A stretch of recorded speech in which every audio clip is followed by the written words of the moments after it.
One fine day, huge towers began to appear all over the world. None of the people knew the reason for this phenomenon, but everyone understood that it was closely related to magic. Most people were happy to meet the mythical creatures inhabiting the towers, but for others, it only brought disaster. Terrible monsters from dungeons increasingly began to appear outside the walls of magic towers. To protect the world from their influence, the Chosen Ones began to study magical dungeons and clear them of monsters.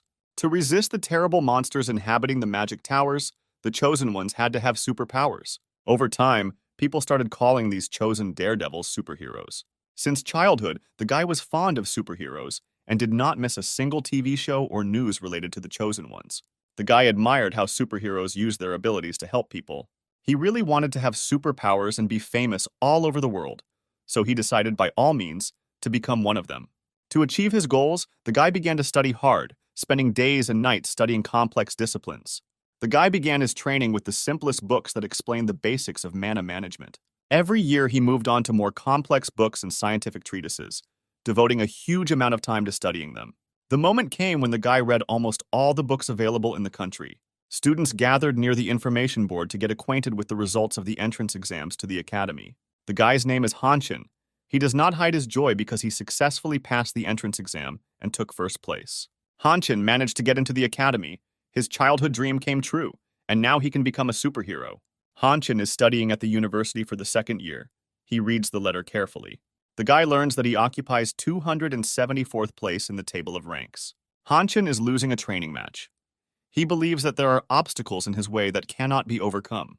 Honin lacks the innate skills that superheroes have, and the guy decides to leave the academy. Honin tries to forget about his only dream. He completely immerses himself in writing adventure novels. For the past year, the guy has been busy writing fictional stories about great heroes and their legendary battles. In his stories, Honin describes huge towers that are sources of magical energy. The guy comes up with a superhero who can control his mana and wield all types of bladed weapons. His stories feature a mysterious hermit who spent his entire life in the forest of death. Honin describes things in his stories that he could not achieve in real life. The guy has almost completed his last story. He is saddened by the fact that this is just a fictional story and not his real life. Honin decides to finish the last chapter, but cannot decide on the ending. The guy decides to relax and get some sleep, and then finish his story. Honin turns on the TV. He switches it to his favorite channel to check the latest news. The announcer of the information block reports that the sacred hero, after long wanderings, is returning to his homeland. The voice of an announcer is heard, which says that most of the towers have been cleared by superheroes. The planet has become one step closer to a peaceful existence. Honin admires the superhero who, while very young, became famous throughout the world. The guy wonders why he lacks the innate skills necessary to become a superhero. Honin is confident that he put in a lot more effort than everyone else. Frustrated, the guy falls on the bed. He believes that he needs to forget about his superhero career. Honin falls asleep soundly, at which time his computer on the table turns on. A program is launched on the computer that informs about the formation of towers with a similar setting from the guy's stories. The program on the computer reports that the new tower has been successfully created. The morning of a new day comes. Bright sun rays make their way into Honin's room. The loud voice of the announcer of a news program can be heard from the TV. The guy fell asleep, forgetting to turn off the TV. The announcer is alarmed. He says that an unprecedented event has occurred. 5 new towers have appeared in the country overnight. There is a live broadcast from the places where new towers have appeared. The reporter lists the names of the towers. Honin instantly wakes up from sleep. The names of the new towers completely repeat the names from the guy's stories. Honin has a hard time believing what is happening. He believes that perhaps he heard it. The guy goes to his computer to check the information. Honin is very alarmed. He sees that all the files with his stories have disappeared from the computer. The guy checks all the directories and folders, but cannot find files with stories anywhere. Honin stands motionless in the middle of the room. The voice of an announcer is heard, which says that today, the government has begun work to stabilize the situation. The guy still can't believe what happened. He assumes that he is sleeping and dreaming. A virtual screen appears in front of Honin, informing him that his stories have been used to create the towers. The guy is trying to calm down and pull himself together. He still can't believe what's happening. A virtual screen informs Honin that he is the true owner of the 7 towers and gains a unique dive skill. The guy cannot understand how new towers appeared with the names of characters from his stories. A virtual screen informs Honin that the dive skill has been successfully activated. Honin, being a simple person with no innate abilities, gains a unique class skill. The The guy sits in front of the virtual screen. He realizes that having such a skill, he has the opportunity to become a superhero. Hanshin tries to use the dive skill, but his attempts do not lead to success. The virtual screen informs the guy that the activation attempt is impossible since the difference in characteristics is too great. Hanshin is very unhappy that additional conditions are required to activate the dive skill. The guy understands that in order to use the skill, serious preparation is needed. Hanshin heads to the store. He thinks that he needs to choose the goal of the dive, determine his emotions and character. The guy reaches for a package of quick lunch. He believes that first he needs to refresh himself, and only then continue to figure out how to use the new power. His deep thoughts are interrupted by the steps of an approaching girl. Hanshin slowly turns around. The guy sees a girl in front of him who tells him that she is very glad to see him. Hanshin recognizes the girl as his old friend, with whom he studied at the academy. The girl's name is Sarin. She is a successful student and has unique skills in the world of ice. Hanshin became close to the girl while studying at the academy when he helped her with her homework at the request of her mother. The guy avoided communicating with the girl because he was afraid that she might know about his constant losses during training battles. Sarin tells the guy that they haven't seen each other for a long time. She's interested in finding out what's new in Hanshin's life. The girl is sincerely glad to see the guy. She remembers her previous studies together at the academy. Sarin tells the guy that he smells strongly of alcohol. The girl wonders why the guy drinks during the day. The girl believes that the guy has problems in his life. She asks about how his life and food work. Hanshin replies that everything is fine with him. He suggests changing the topic and asks the girl how her studies at the academy are going.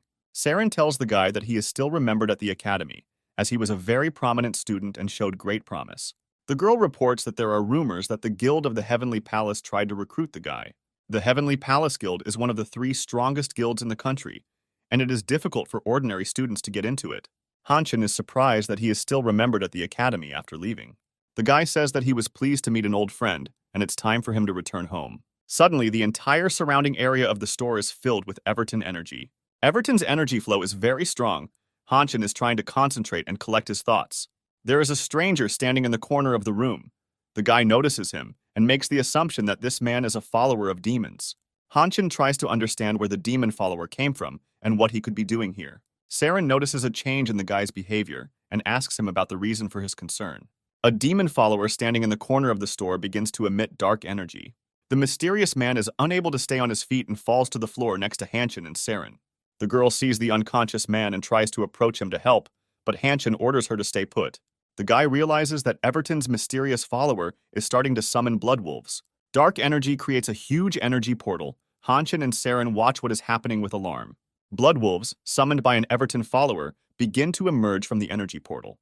The blood wolves slowly emerge from the portal and head towards the store's visitors. Loud screams are heard. People run away in horror in different directions. They are pursued by bloody wolves. Shop visitors are very frightened. They want to leave the premises as quickly as possible. Screaming loudly, people run towards the exit. The unexpected attack of the blood wolves caused panic. This attack was organized by a group of demon worshippers who hate the 7 superheroes and are ready to do anything to achieve their goals. Hanshin immediately understands who organized this attack, since information about the organization was part of his last novel. Sarin sees a group of people cut off from the exit. She intends to immediately come to their aid. The girl tells the guy that he needs to immediately save the people trapped, but immediately remembers that the guy doesn't have superpowers. Sarin asks the guy to distract the blood wolves while she protects the people. Hanshin is under great stress. He realizes that of all the skills he has, the only skill he has is good running. A huge bloody wolf runs up to the guy. He growls loudly but does not dare to attack. Hanshin experiences great fear and watches the blood wolf carefully to anticipate its attack. A moment later, emitting a wild roar, a huge bloody wolf rushes at the guy. Hanshin deftly dodges him, but the wolf still touches him with his paw and inflicts a wound on his face. The guy realizes that without a weapon, he has no chance to resist the beast. He decides to use the sign standing nearby. Hanshin picks up the pointer and tries to hold back the bloody wolf. The hellish creature's attack is repelled, but the blood wolves are about to try again. Hanshin is not sure that he can repel another attack and wants to call Sarin for help. He sees that the girl is busy protecting the store's visitors. The guy realizes that only the use of immersion techniques can help him. He tries to use the memories of his original story. A huge magical tower from his novels appears in his mind. Hanshin recalls the events he imagined the last 2 years, in which one of the characters was a swordsman cutting through the horizon. The guy is going to borrow his abilities using the dive skill. Hanshin gives the command to activate the skill. A virtual screen appears, which informs the guy that there is a very large difference in strength. This can lead to instant death. The guy is very upset that he couldn't activate the dive skill. He goes into a frenzy and tries to activate the dive skill again. Honin forces himself to calm down and choose a specific target to dive from among the 7 heroes he has. The guy feels a change in the flow of energy around him and understands that he made the right decision. Honin focuses on memories of a character who can help him at the moment. The guy enters into an energetic connection with his hero and feels that this dive attempt should be successful. Honin gives the command to activate the dive skill. A virtual screen informs the guy that the dive has been successfully completed. Magic towers are a combination of reality and myth. Only the right balance allows you to use their magic. The owner of a magic tower must clearly grasp the correct balance for fantasy to become reality. Honin feels the energy emanating from the hero of the novel, who received his own tower. Having completed the dive, the guy has acquired the skills and strength of the chosen hero. He intends to destroy the Blood Wolves. Honin rushes to attack using the magical power of the Gate Guardian, who was mentioned in his novel. The Gatekeeper's job was to counter superior enemy forces with a small force. A huge bloody wolf lets out a loud roar and rushes to attack the guy. Honin uses the pointer. He uses it like a spear and delivers a series of precise blows to the aggressive beast. During the fight, the guy's punching power increases and his maneuvering skill is also activated. Using the acquired skills, Honin systematically destroys the Blood Wolves one after another. The leader of the pack of Blood Wolves remains alive. The guy is preparing to repel his attack. Suddenly, the leader of the pack turns around and tries to escape, as he realizes that he does not have the slightest chance of defeating the guy. Honin does not intend to let the leader of the Blood Wolves go. He throws a pointer at him, which overtakes the beast and destroys it. Sarin uses his unique Ice World skill to save store patrons. The girl asks the people around her if anyone needs medical help. Sarin thinks about Honin. She remembers that the guy has not yet awakened his magical skills. She is surprised by what she sees. The guy is standing surrounded by the defeated bloody wolves of Everton. At this moment, the diving skill is turned off, and Honin falls to the floor, exhausted. The guy is incredibly happy that he now knows how to use the dive skill. The virtual screen informs the guy that his body was not ready to withstand such force, and he will have to accept the energy return, which will cause severe physical ailments. Sarin runs up to the guy. She is very worried about his condition and asks him if he is okay. Honin replies that he is fine, just experiencing severe muscle pain, since he has not had strong physical exertion for a long time. The girl is amazed at how the guy was able to repel the attack of the bloody wolves without any skills. Honin feels proud of himself. He was able to stop a whole flock of hellish monsters with his own hands. The girl believes that the training at the academy was not in vain for the guy. She does not yet realize that he has the diving skill. Honin realizes that he can use the immersion skill by using minor characters that match his level. The guy still cannot recover from the strong energy returns that continue to repeat after a short period of time. Honin decides that he needs to build up his stamina, and with these thoughts, the guy falls into a deep sleep. The loud ringing of the phone wakes up the guy, but he does not want to wake up and answer the call. After a while, the guy finally picks up the phone and reads the message that came to him. Honin makes a sharp move towards his computer to check the version that just occurred to him. The guy still feels very unwell due to energy kickbacks. Honin receives a huge number of messages on his phone. He understands that many people have become aware of the incident in the store. The guy sits down at his computer and sees that the news about the attack on the store is present on many information platforms. The news that Academy students saved people from monsters spreads across the internet with great speed. The guy answers Sarin's call. She tells him that he has become a celebrity. Honin has dreamed of being a famous superhero since childhood, and he realizes that his life is beginning to change for the better. The guy's phone is constantly ringing and messages are coming in. All his old acquaintances want to meet him and chat. Honin believes that he needs to seize the moment. For him, the life of a superhero has begun. A guy is riding in a subway car. He is busy looking at breaking news on his phone. When magic towers first appeared, many superheroes rushed to conquer them. The most successful superheroes who were able to conquer the towers received rare and powerful skills, as well as world-famous popularity and millions of loyal fans. Honin reads that at the moment the difficulty of the towers has increased to an impossible level. It is extremely difficult to conquer the magic tower. The Swordmaster Tower is based on the stories of Honin. So far, no one has been able to enter the tower, not even high-ranking superheroes. Walking fast is very difficult for the guy. He constantly thinks that he needs to train more. Honin, with great difficulty, tries to regain his lost breath. He reached the magic tower of the Swordmaster. The guy looks at the magic tower. Its majestic appearance makes him feel delighted. Hanshin approaches the large stone located at the entrance of the magic tower. He feels the energy of the 7 heroes. It's unusual for the guy to see words and phrases carved on stone, which he previously could only imagine in his imagination. The loud cry of a stranger distracts the guy from his thoughts. The stranger asks him to be careful. The stranger concludes that this is the guy's first time near the tower and asks him not to touch everything. Hanshin knows that the tower can be entered simply by touching certain magical objects. An energy connection arises between the guy and a large stone located next to the magic tower. The tower recognizes Hanshin as its true owner. The guy hears a voice that invites him to visit the magic tower. At the same moment, Hanshin finds himself inside the space of the magic tower. He stands in a clearing overgrown with grass. The guy is pleased with the fact that he ended up inside the tower, but he does not fully understand how this happened. Inside the tower space, a superhero sits behind a large screen. He expresses his dissatisfaction with the fact that someone outside is hanging around his tower. The superhero finds such an incident very strange. He does not like Hanshin. He calls him an idiot. The superhero scans Hanshin's mana. It indicates that the guy is a simple person. Using surveillance systems, he continues to monitor Hanshin and concludes that something is wrong with the guy. The owner of the tower decides to call Hanshin inside in order to get answers to his questions. The superhero's name is Disect.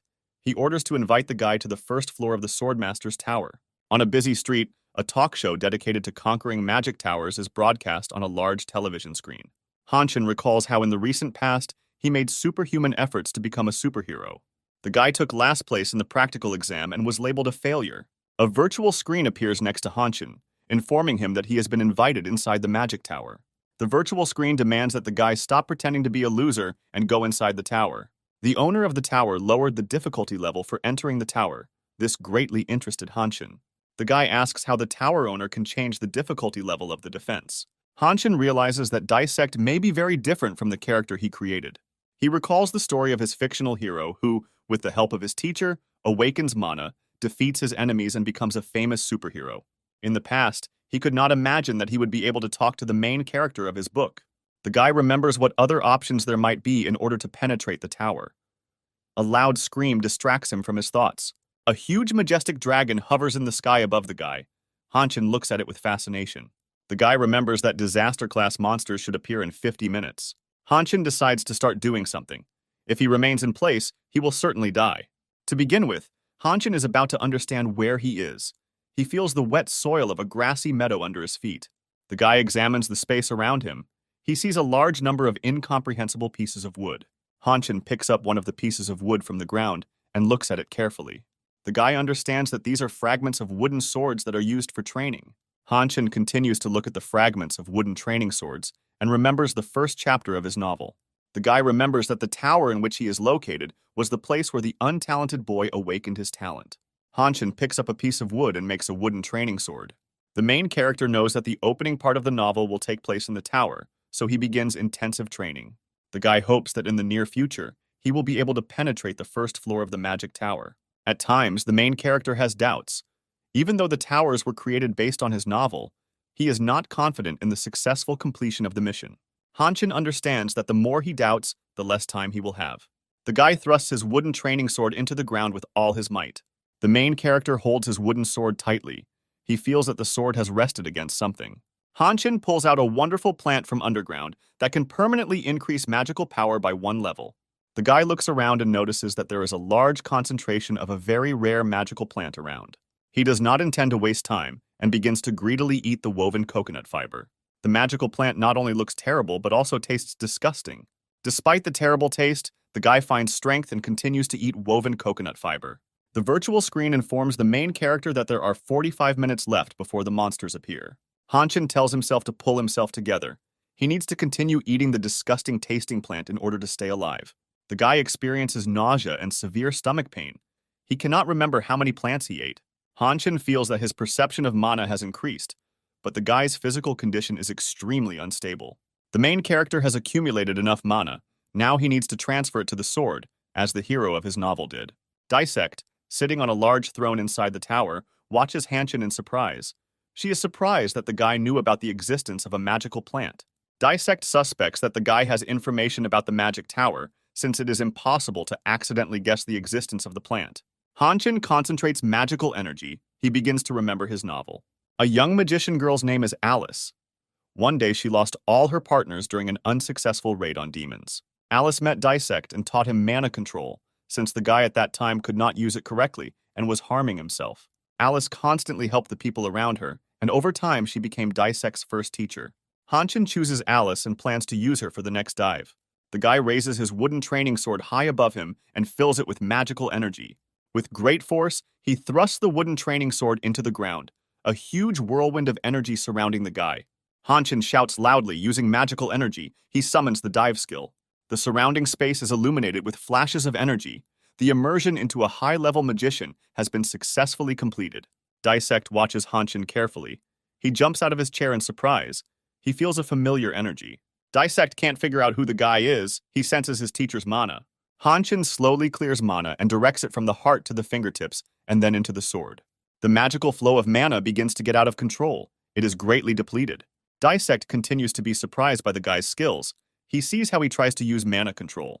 The guy hears a voice warning that further manipulation of mana can lead to death. Honin realizes the seriousness of the threat. He understands that the movement of mana can lead to abnormalities in the body. The guy continues his magical manipulations. He does not want to humbly await his fate. Honin experiences severe overloads. With the help of monstrous efforts, he maintains control over his mana. The energy funnel surrounding the guy disappears, the wind subsides, and an oppressive silence sets in. Honin has lost a lot of strength. He is bent over, holding onto his wooden training sword. The TV presenter of the talk show is reporting live from the scene. She greets her regular viewers. The TV presenter says that near the magic tower, there are many superheroes who decided to try their luck. She reports that over the past 2 weeks, no one has been able to get inside the tower. A girl approaches a random superhero and asks him for permission to interview her. The TV presenter asks the guy what he thinks about the difficulty of entering the new magic tower. The girl wonders if anyone will be able to get inside the tower today. The guy reports that he knows that the tower is somehow connected with combat swords. He says that soon he will have more information, and he will be able to clear the new magic tower without much effort. A message arrives that the first floor of the tower has been cleared, so the passage to the Swordmaster's tower is temporarily blocked. Those present were very surprised. They do not understand who was able to do this and when. The operators are discussing among themselves the unexpected clearing of the first floor of the tower. They believe that a mysterious and very powerful newcomer has appeared among the superheroes. The operators say that something is happening near the entrance to the tower, and if you have time, you can get an exclusive interview. The girl hears their conversation and orders them to quickly run to the entrance to the magic tower. The talk show host is in a hurry. She does not notice Honin lying in her path and steps on him. The girl looks at Honin attentively. She is very surprised by the guy's complete lack of reaction. The talk show host does not understand whether the guy is sleeping or unconscious. The operator's voice is heard asking the girl to hurry up. The talk show host apologizes to the guy and continues her run. The main character gradually begins to come to his senses. He gathers his strength to get up. Upon regaining consciousness, the first thing he discovers is that he is outside the tower, which greatly surprises the guy. Honin doesn't understand why he is outside the tower, since he cleared the first floor. The main character clearly hears Disect's voice. He is surprised that the owner of the tower can communicate with him outside of it. Disect tells the guy that he can communicate with him both inside and outside the magic tower. The owner of the tower watches the main character. He is amused by the surprised appearance of Honin. A virtual screen appears in front of the guy, which informs him that Disect can only talk to him outside the tower. The virtual screen tells the guy that Disect is very interested in the show he put on inside. Disect requires the protagonist to immediately reveal all his cards and inform him of who he really is. Honin replies that the time has not yet come for this. He says that he was glad to meet Disect and promises to see him later. Disect informs the main character that he will not leave him alone and is going to follow him. Honin reacts surprisingly calmly to this news. He believes that Disect cannot be dissuaded. The guy is at home. He lies in bed and thinks that Disect has an extremely stubborn character. Honin rested a little. He slept well and he feels much better. All the events that happened in the tower are perceived by the guy as a dream, but he looks at his palm, emitting magical energy, and realizes that this is not so. Honin watches with surprise the changes happening to his body. He does not understand what is happening to him. The main character's body is overflowing with mana. He is going to immediately check the characteristics. Honin's mana increased 6-fold, and his strength, agility, and endurance increased. The guy carefully reads the information on the virtual screen. He is happy that he has acquired 7 new skills. The voice of Disect is heard. telling the guy that he has improved quite well lately. Disect asks the main character to check the stat window, as it gave him more than just skills. Honin learns that his mana limit has been completely removed, and his sensitivity and control have also increased. The guy jumps out of bed in joyful emotions. The voice of Disect is heard, which reports that he expected such a reaction. On the territory of the academy, there is a huge inspection and testing center. The guy passes through the turnstile unhindered, since his old study pass is still valid. Disect's voice can be heard praising the guy for deciding to immediately train after clearing the first floor. Honin is not going to train. He intends to test his new combat capabilities. The guy is closely watched by a man standing in the corner of the room. He feels extreme hostility towards the main character. Honin manages to dodge the object flying at him in the last fractions of seconds. Someone threw a can of soda water at the guy with great force. The force of the throw was so strong that it flattened the can. From the depths of the room, Honin approaches Honin. He asks the guy where he has been hiding all this time. The main character does not enjoy the presence of Honin, who constantly ruined his life during his studies. Honin makes offensive jokes about the guy. He doesn't mince words. Honin thinks about why, out of many people, he met Honin today. Honin tells the guy that he came to the academy in vain. He continues to insult the guy. Honin does not hear the words that Honin speaks to him. He is immersed in memories. While studying at the academy, Honin defeated the guy in numerous fights. He did this with particular cruelty and bullying. Honin constantly mocked and insulted Honin. He considered him a second-class citizen. Honin tells the guy not to dare complain to the teachers, otherwise he will destroy him. The main character did not think that he would be able to meet his offender so soon. He intends to settle accounts with him for past grievances. Honin approaches the guy. He asks him in a quiet voice and in a mocking manner for permission to beat him once. A voice is heard in the corridor. The floor attendant is interested in what is happening. Honin does not want teachers and management to know about his behavior. He stops attacking the guy. Honin tells the main character that he is lucky today. He intends to meet him later. Finally, Honin secretly deals a strong blow to Honin and retreats deeper into the room. Honin believes in keeping your emotions in check and focusing on testing and evaluating performance. The guy presses the button on the front door. At this time, the voice of Disect is heard, urging him not to behave like a rag. Honin believes that you need to deal with priority tasks and not waste time on disgusting moral monsters. The guy is standing in the middle of a huge room. A metallic voice tells him to stay in place and not make any movements. The retina is scanned and the student is identified, and the test system checks the information. The test system asks the guy what difficulty level he will choose. Honin selects the minimum difficulty level. The training system has analyzed the guy's characteristics and summons a low-level monster. The training system offers Honin to choose a weapon for a duel with a monster. The guy is going to test the level of his acquired skills, so he chooses a sword. Honin is pleased with the skills he has acquired. The sword lies comfortably in his hand. The guy does not feel its weight. The main character's body has acquired excellent mobility. He feels light and confident. Honin is eager to engage in battle with the monster. He hopes that the fight will bring him pleasure.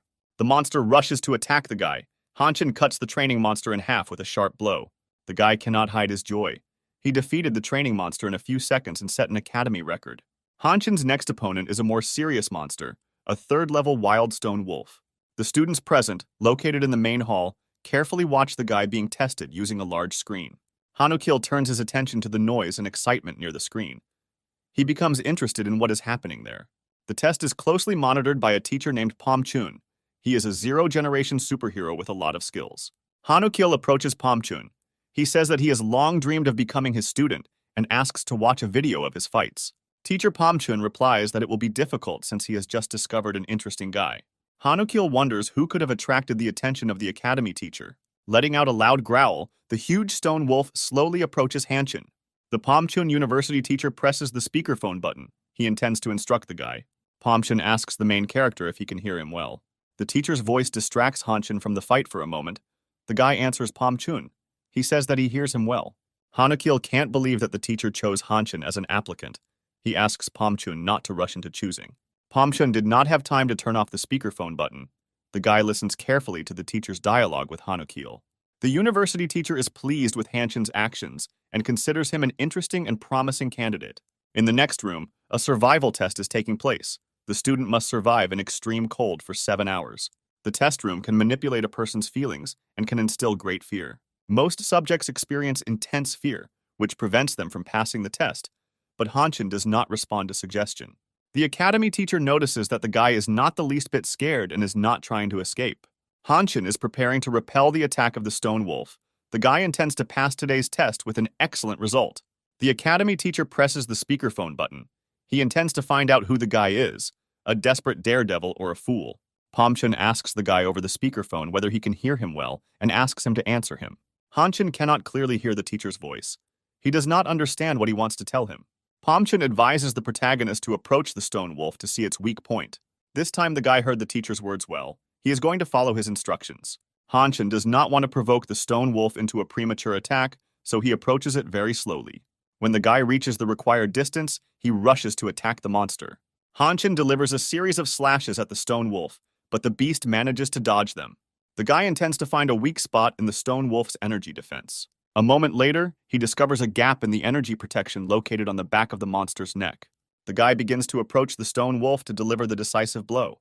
Honin hopes that he has correctly identified the weak point in the enemy's defense. The guy rushes at the stone wolf to hit his weak spot with all his might. The stone wolf counterattacks the guy. Honin meets him with a sharp blow from his training sword. The students and the teacher are in front of the screen. They praise and admire Honin. Honin cannot believe his eyes. He is very surprised by Honin's skills and begins to hate him even more. Pom Chun's teacher sees the guy's reaction and asks if he knows Honin. Honin answers the academy teacher. He says that he knows the guy a little, since in the past they studied in the same course. Honin is a little tired after the training match. He hears Disect's voice, which says that the guy showed himself well for a beginner. The main character cannot understand whether Disect is praising him or subtly mocking him. Honin thinks that the pause in training has greatly weakened him. He plans to study a lot in order to use immersion more effectively. The guy remembers Disect. He hopes that communicating with him will not make his character just as nasty. Honin's thoughts are interrupted by a loud voice, someone calling him by name. Opposite the guy is Pom Chun. He says that it was he who spoke to him on the speakerphone. Honin greets the academy teacher and asks him who he is. Pom Chun introduces himself to the guy and tells him that he is a teacher at a secret department. The main character tells Pom Chun that he used to study at the academy, but was forced to take a leave of absence. Pom Chun asks the guy which teacher taught him so well. Honin replies that the teachers did not give him much. Most of the time he studied on his own. Honin is always behind the teacher. He is silent all the time and listens carefully to the conversation. Pom Chun says that there is no need to be offended by teachers, since they are different, and informs the guy that from today he will study with him. Honin falls into a state of intense rage. He cannot come to terms with the fact that Honin will be enrolled in the secret faculty instead of him. Honin considers this decision of the teacher unfair, since he wields a sword much better than many. He is one of the strongest students in the academy and has sports ranks in martial arts. In addition, Honin is one of the few who masters the rare technique of fighting with a spear. Pom Chun tells the main character that he can teach the guy anything he wants. The offer from the academy teacher caused Honin joy and surprise. The guy was unable to contain his emotions. Honin assumes that the teacher at Pom Chun Academy is proficient in all skill classes. The guy thinks about what great prospects will open up for him if Pom Chun starts teaching him. The academy teacher notices traces of doubt on the protagonist's face and asks the guy if he trusts him. Pom Chun tells the guy that there is no need to doubt your abilities. You need to be confident to achieve victory. A university teacher is going to do a test to see what suits Honin best. Pom Chun uses his superhero gaze skill to get into the guy's mind and get information about him. Honin feels like a university teacher is trying to invade his mind using magical skills. The voice of Disect is heard, telling the guy not to stand still like an idol and resist outside influence. Honin is unable to resist the experienced master. He feels Pom Chun slowly sinking into his mind. The university teacher gains control of the guy's energy channels and reads the characteristics of his mana. The information received greatly surprises Pom Chun. He cannot believe that the guy has the most ordinary magic. Pom Chun finds this very strange and decides to go ahead and do a deeper scan. Honin is completely paralyzed. He cannot move and begins to choke. The guy wants to kick Pom Chun out of his mind. Honin's mana activates. It begins to protect him. The guy performs a counterattack. Teacher Pom Chun instantly senses it. Honin repels Pom Chun's attack and directs the energy of the superhero's gaze towards the teacher. Pom Chun considers the guy an interesting and promising young man. He once again invites him to be his student. Honin accepts the offer and tells the teacher that it is a great honor for him. Pom Chun is pleased with the guy's answer. He says that Honin will achieve great results under his leadership. The main character and Pom Chun exchange jokes, while Honin, standing to the side, looks at them with anger and hatred. Honin is full of hatred towards others. He believes that he tried harder than anyone, but those around him pay attention to Hanshin. He believes that fate is unfair to him. The teacher took Hanshin to study, not him. The next day comes, Hanshin is sitting at the computer in his small, cozy apartment. The guy remembers the eventful day yesterday and thinks about how his life has changed recently. The Pom Chun teacher recommends that the guy take a good rest, since he will not have time for this during training. Pom Chun tells the guy that education and training can only be stopped by death. The guy remembers the words of the academy teacher and realizes that severe trials await him. Hanshin decides to take a break and check out the latest news. His attention was drawn to a message about an alchemist competition in which the main prize would be an unknown mineral. Disect, being in the magic tower, watches the guy and learns about the alchemist competition. Disect recognizes the magic stone bastium in an unknown mineral. Hanshin recalls that bastium is a rare ore from the era of destruction that was present in his novel. The bastium is an ancient artifact and serves as proof of the existence of a god. The secrets of the magical mineral were strictly guarded by selected priests. The imperial family valued it very much. Every year they invested heavily in increasing its reserves. In the novel that Hanshin wrote, the magic stone was a very rare material. There was no more than 30 kilograms of it in the entire world. The guy knows that one of the secrets of bastium is that it looks like an ordinary stone. Very few can recognize it. Disect is extremely dissatisfied that the prize at the alchemist competition is such a priceless artifact. Hanshin thinks that in his novels he simply made up this mineral and never really understood it much. Disect tells the guy that he must get the priceless magic stone at any cost. With less than a week left before the start of the competition, Disect suggests not wasting time and starting training. The voice of Disect is heard, telling the guy that he needs to learn how to create magic potions in a short time. Magic potions are widely used in medicine, martial arts, and everyday life. Their creation is an extremely complex and very time-consuming task.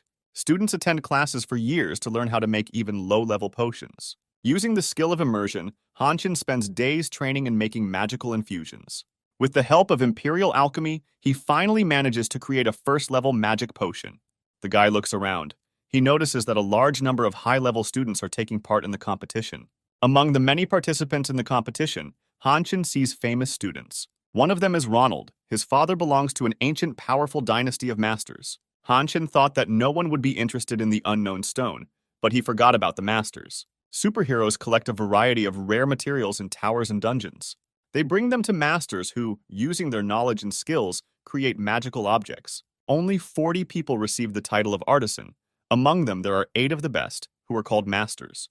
Hanshin begins to doubt his victory and thinks that he came to the competition in vain. Disect's voice is heard ordering the guy to stop whining. Hanshin decides to take a potion to improve his tone. The guy is unable to calmly drink the potion as a loud voice distracts him. Ronald approaches him. He says that he has not seen Hanshin here before and asks what kind of potion he is using. Ronald looks at the guy arrogantly. Hanshin's voice is heard, which says that this is a simple remedy for fatigue. Ronald carefully examines the main character and comes to the conclusion that Hanshin is a simple student from a poor family. Ronald expresses the opinion that it is necessary to tighten the requirements for participants and prohibit mediocrities and beggars from participating in the competition. Hanshin believes that after such an insult, he needs to win the competition at any cost. The alchemist competition begins. The main character hears the voice of Disect, which demands that he wipe Ronald's nose. The participants begin making magic potions. They are in a hurry and fuss, since only 2 hours are allotted for the competition. Ronald is pleased with the organization of the competition and appreciates the quality of the ingredients and the technique provided by the organizers. His attention is drawn to Hanshin. The guy is standing motionless near the table with the ingredients. It is clear that he is in no particular hurry. Hanshin activates the dive skill in order to win the competition. Ronald calls the guy an idiot. He believes that he needs to move quickly in order to have time to collect quality ingredients and prepare a magic potion. He considers Hanshin a failure and intends to ignore him. In the huge guest room, workers are installing complex equipment. They plan to install a gravity control magic circle to concentrate mana as soon as possible. The girl says that the new student must be very talented, since ordinary gyms do not install such a number of magic circles. Pom Chun tells the girl that his new student is a former student who is taking a break from the academy. He tells her that the new student was able to block his unique superhero gaze skill. Pom Chun believes that Hanshin's skills are at least equal to his, and perhaps even superior in some ways. The academy teacher looks at his watch. He reports that he has an important meeting today. He says goodbye to the girl and asks her to supervise the installation work. Hanshin stands in front of the table with ingredients. He activates the dive skill. The guy chooses a target for the dive. This time it is the powerful alchemist Arian.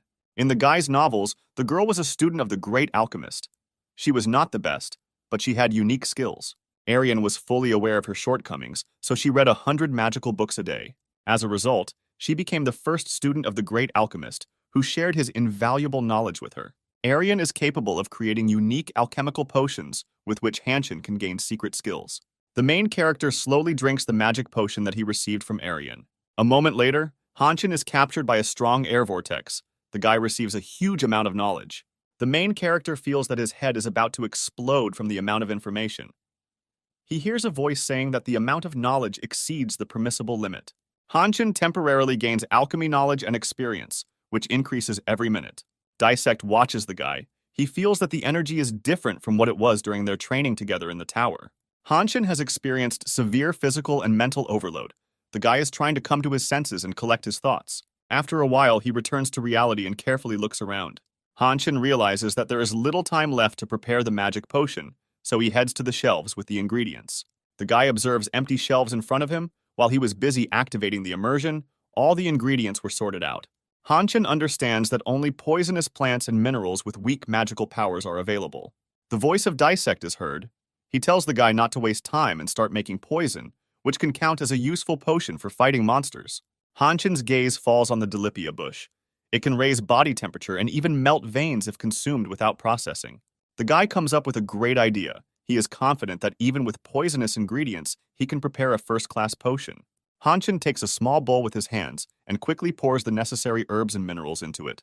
The guy is in a hurry. He pours the ingredients onto the table and casually throws the bowl aside. Hanshin looks carefully at the poisonous plants. He hears the voice of Disect, who asks the guy to be careful. The main character concentrates mana energy in his hands and begins to perform magical manipulations. Hanshin believes that the other members' potions will be mere trifles compared to his masterpiece. The guy works with extreme caution with the potion, since just one drop can destroy 1,000 people. The participants are closely watched by the Master of Alchemy Rhine. His attention is attracted by Hanshin. Master Rhine sees that most of the participants are making ordinary restoration potions or simple medicines. Ronald is the undisputed leader in the competition. The guy makes a potion with a complex composition and a unique effect. Master Rhine notices that Hanshin does not use laboratory machines or complex devices. This greatly surprises the Rhine Master, since the participants are very limited in time. Hanshin intends to remove the excess poison and transfer the magical substance into purified water. Master Rhine watches as Hanshin attempts to remove the poison by hand. He is very surprised that the guy was able to separate the factions and enhance the effect of the plants. Master Rhine has never met students who have implemented this technology without the use of special equipment. A mistake can lead to the fact that the strength of the poison will increase many times. The Rhine Master realizes the threat and demands that the competition be stopped immediately. The audience reacts very emotionally when they learn that a potion of a unique class has appeared. The host announces that a student named Hanshin comes forward and takes first place. Hanshin met the deadline and created a unique elixir using a limited number of ingredients. Master Rhine cannot believe that an ordinary student could cope with such a difficult task. Ronald realizes that victory has slipped out of his hands.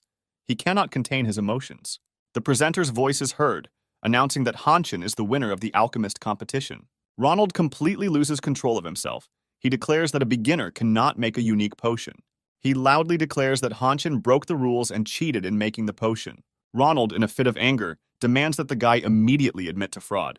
Master Rhine demands that Ronald immediately stop his misbehavior and pull himself together. Ronald immediately lets the guy go because he doesn't dare contradict his father. Master Rhine is unhappy that his son is disgracing him with his disgusting behavior. Ronald tries to justify his actions and claims that Hanshin is a fraud. Master Rhine answers his son. He says that he is able to distinguish a fraudster from a normal alchemist. Rhine demands an immediate apology. Ronald asks Hanshin for forgiveness. The main character shows mercy. He forgives Ronald and says that he does not hold a grudge against him. Master Rhine thanks Hanshin for participating in the competition and admires the guy's abilities. Rhine wants to find out from the guy who taught him the unique techniques with which the elixir was prepared. Hanshin reports that he devoted a large amount of time to self-study. Master Rhine and his son are very surprised. They cannot believe that the guy was able to achieve such results on his own. The conversation is interrupted by the host of the competition. He asks Hanshin to go on stage. Master Rhine considers the guy a very promising young man.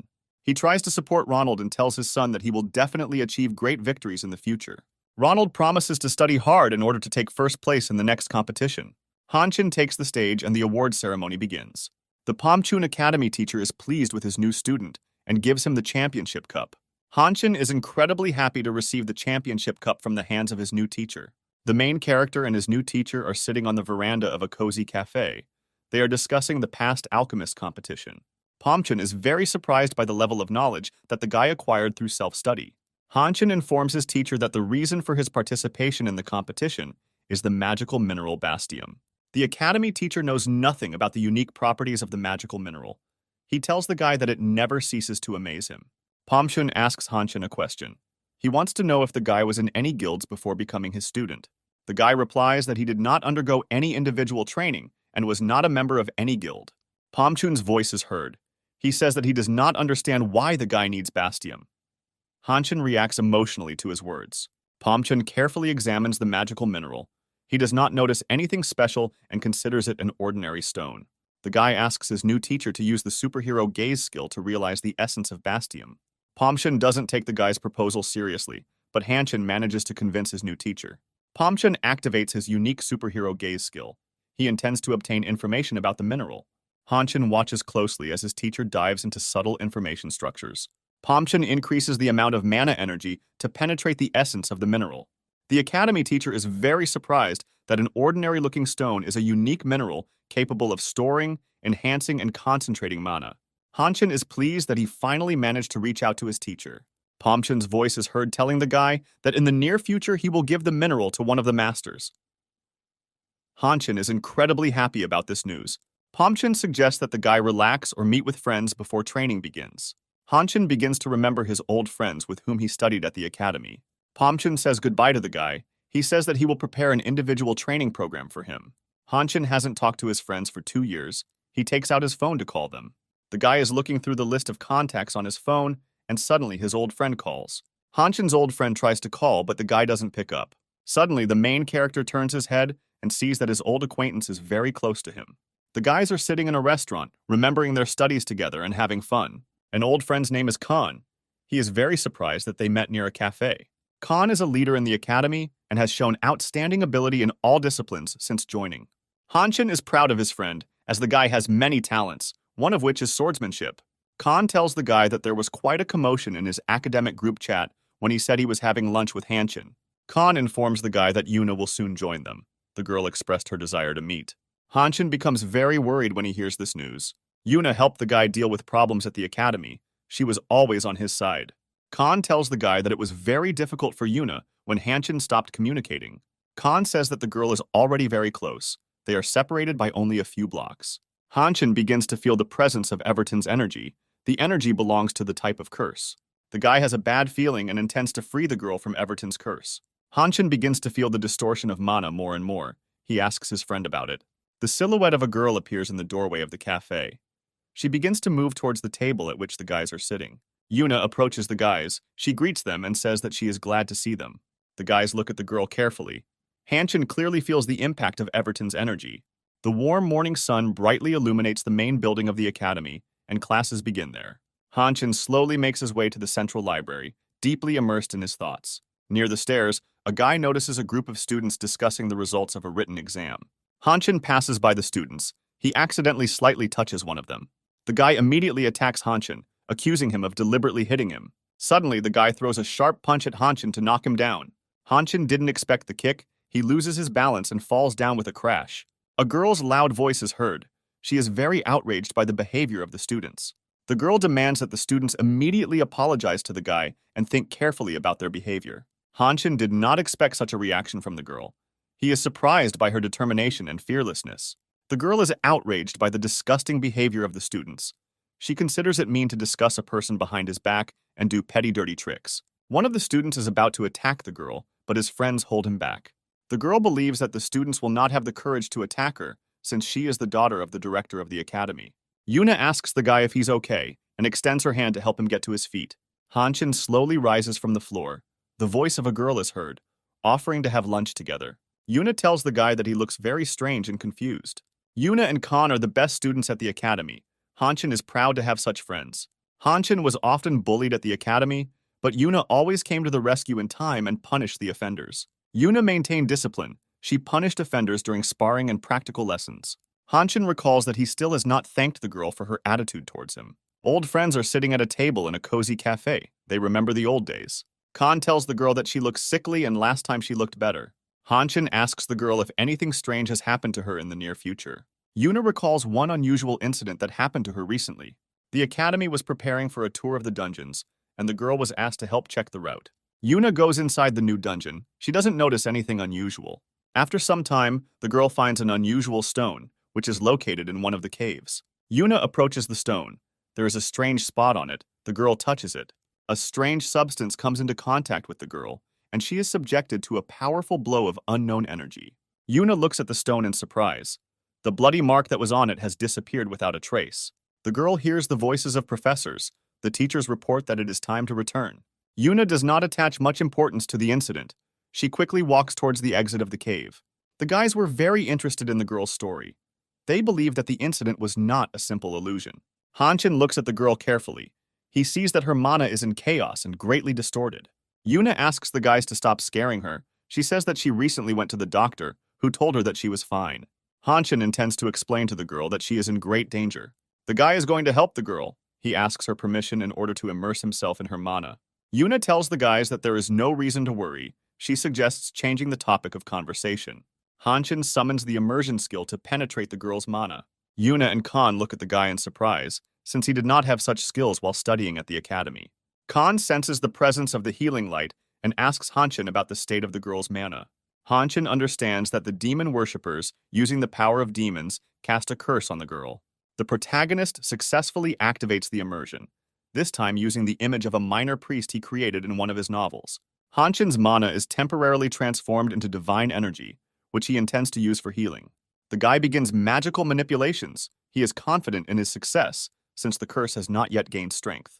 Yuna gives her consent to penetration. Hanshin's voice is heard, asking her to be patient for a while. The main character structures divine energy and directs it to the girl's central energy meridian. Streams of divine energy envelop Yuna, creating a glowing aura around her. The energy that distorted the girl's mana has disappeared. Khan admires the guy's techniques. Hanshin says he is happy to help his old friends, who have done so much for him. Khan asks the guy how he was able to control the healing light, since he had no skills at the academy. He is very happy for the main character, since he now has awakened skills. Yuna is also sincerely happy for the guy. She knows that the lack of skills made Hanshin's past life unbearable. A girl's voice is heard asking Hanshin when he will return to the academy. The guy tells her that he has a personal teacher. Yuna and Khan want to immediately find out who the new teacher is. The guy replies that for now he cannot say who his new teacher is. Hanshin apologizes for not being in touch for a long time. He tells the guys that they are his best friends. Yuna tells the guy not to worry about it. She is happy to see that Hanshin is doing well. Khan asks the guy not to get lost in the future and to get in touch regularly. Hanshin is extremely happy to meet his friends after a long separation. A group of old friends are having a fun evening, reminiscing about the good times they spent together at the academy. Hanshin makes it home with difficulty. He crosses the threshold of his apartment and falls to the floor from fatigue. A virtual screen informs the guy that he is receiving a reward for lifting the curse from Yuna. The reward is information about Everton, which the guy plans to immediately study. A group of demon worshippers intends to raid the dungeons of the academy. The guy realizes that his friends are in mortal danger. He intends to inform the teacher about this. The virtual screen informs the guy that demon worshippers may find out about this and choose another place to attack. Hanshin believes that the responsibility for what is happening lies with him, since demon worshippers are characters in his novels. The main character is full of confidence that he will help his friends, but he does not have a clear plan. He looks at the huge gym with great interest. His attention turns to the workshop where high-tech armor and weapons are made. The guy is impressed by the interiors and equipment of the seemingly inconspicuous house. The Pom Chun teacher asks the guy to share his impressions of what he saw. Hanshin appreciates the teacher's home, especially the 5th-generation virtual combat system. The guy can't even imagine how much it costs to equip his house with such systems. Pom Chun tells the main character that he is a successful businessman who intends to recoup his investment. He approaches the table on which there is a small box and tells the guy that he has a gift for him. Pom Chun throws the guy a box and tells him that he fulfilled the guy's request. Hanshin opens the package. The guy, fascinated, looks at the item inside. The craftsman very carefully processed the magical mineral bastium, making it into a unique amulet. Hanshin carefully examines the beautiful thing. With the help of the amulet, the guy will be able to change the shape of mana. The voice of Pom Chun is heard, which suggests that the masters really wanted to buy the mineral from him. Hanshin informs the teacher that this is too valuable a mineral to sell. In addition, Bastium has already chosen its owner. Pom Chun suggests stopping useless conversations and starting training immediately. The guy stands in the middle of the room. He thinks about what basic disciplines the master will teach. Hanshin decides whether he prefers hand-to-hand combat with a spear or proper use of mana. An incomprehensible sound distracts the guy from his thoughts. A virtual screen informs him that the air circulation in the room has been stopped. The floor under Hanshin's feet begins to emit a bright light. The guy does not understand what is happening. In the next room, teacher Pom Chun is watching Hanshin. He thought for a long time about where to start teaching. The voice of the Pom Chun teacher is heard, who says that a real superhero needs practical experience. The mana in the training room is forcibly polluted. It envelops the air and all objects in it. Sticky, defiled energy is trying to penetrate the guy and destroy him. Hanshin falls to the floor. The guy feels like he is in a swamp. He cannot move his body. Pom Chun tells the guy to hold on, saying that he needs to get used to the pollution before going into the dungeon. With the help of a test, Pom Chun's teacher wants to find out what skills the guy is hiding from him. The corrupted energy continues to paralyze Hanshin's muscles, making him unable to breathe. Pom Chun is pleased with how Hanshin is resisting. The guy concentrated and stabilized his breathing. The dungeons of the magic towers have a unique ecosystem, which is a convenient environment for monsters. The air of the dungeons has a complex composition, and if a person dies in the dungeon, it leaves an energetic trail of fear and suffering that pollutes the dungeon. Hanshin resists the effects of pollution for 55 minutes. The guy remembers that the tower had automatic purification, so he had not encountered such energy before. Hanshin thinks that he will not be able to withstand the powerful impact only with his persistence. Pom Chun sees that the guy's strength is running out. He hopes that Hanshin will soon show his hidden skills. The teacher fails to find out the guy's secret. Hanshin remains inside the training room for a long time without using his abilities. The main character believes that he can't take it anymore and says that he intends to use his unique abilities. Pom Chun hears him clearly. The teacher reacts emotionally to the guy's words. Hanshin tells the teacher that he did not intend to use his unique skills. Pom Chun's voice is heard, asking the guy why he hasn't used his skills for an hour. Hanshin laughs loudly. He saw through the teacher's plan and tells him that he should have just asked about the hidden skills. This makes Pom Chun very irritated. He tells the guy that the tower dungeon is no joke. The main character hears Disect's voice, which tells him that without his help, the guy would not have lasted even a minute. Disect notices that after the test, the guy's superhero mana has improved a lot. Hanshin feels an extraordinary lightness in his body. The transformation of mana allows him to concentrate the energy ball. Pom Chun has finally achieved his goal. He carefully watches how the guy uses his unique abilities. Hanshin is going to get rid of filth through a purification ritual. The guy is thinking about which hero from his novels he should use for immersion. Hanshin uses the minor priest to immerse. His mana is temporarily converted into divine energy. The skill is successfully activated.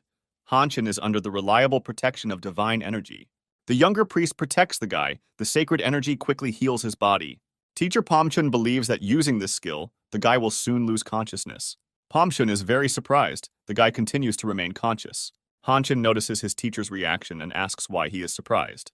Pom Chun can't take his eyes off the main character. He's never heard of this or seen anything like it. Having managed to hold out for more than 4 hours, the guy became very weak and lost consciousness. Teacher Pom Chun is proud of his student. He believes that his potential exceeds the highest ranks. Pom Chun begins to doubt that Hanshin is a person. The guy asks his teacher if he passed the test. Pom Chun tells the main character that he greatly admires the way the guy uses his skills. The teacher comes down from the observation room. He goes to Hanshin and informs him that sword training will now begin.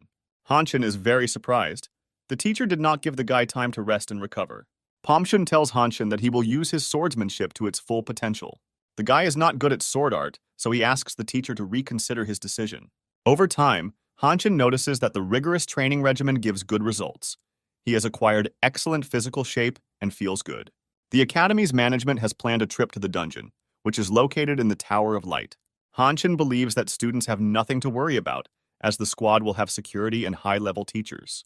Lately, the guy has been training a lot, not only his body, but also his ability to control the flow of mana. Understanding alchemy also benefited the guy. He was able to organize a small business.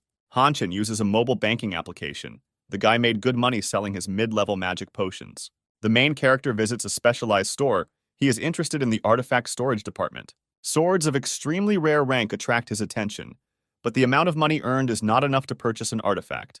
With the money received from the sale of potions, the guy purchased high-quality uniforms and weapons. Hanshin reflects on his life as a superhero. It is hard and dangerous, but has many pleasant moments. Suddenly, there is a phone call from Pom Chun. The guy is alarmed by the fact that the teacher never called him at this time.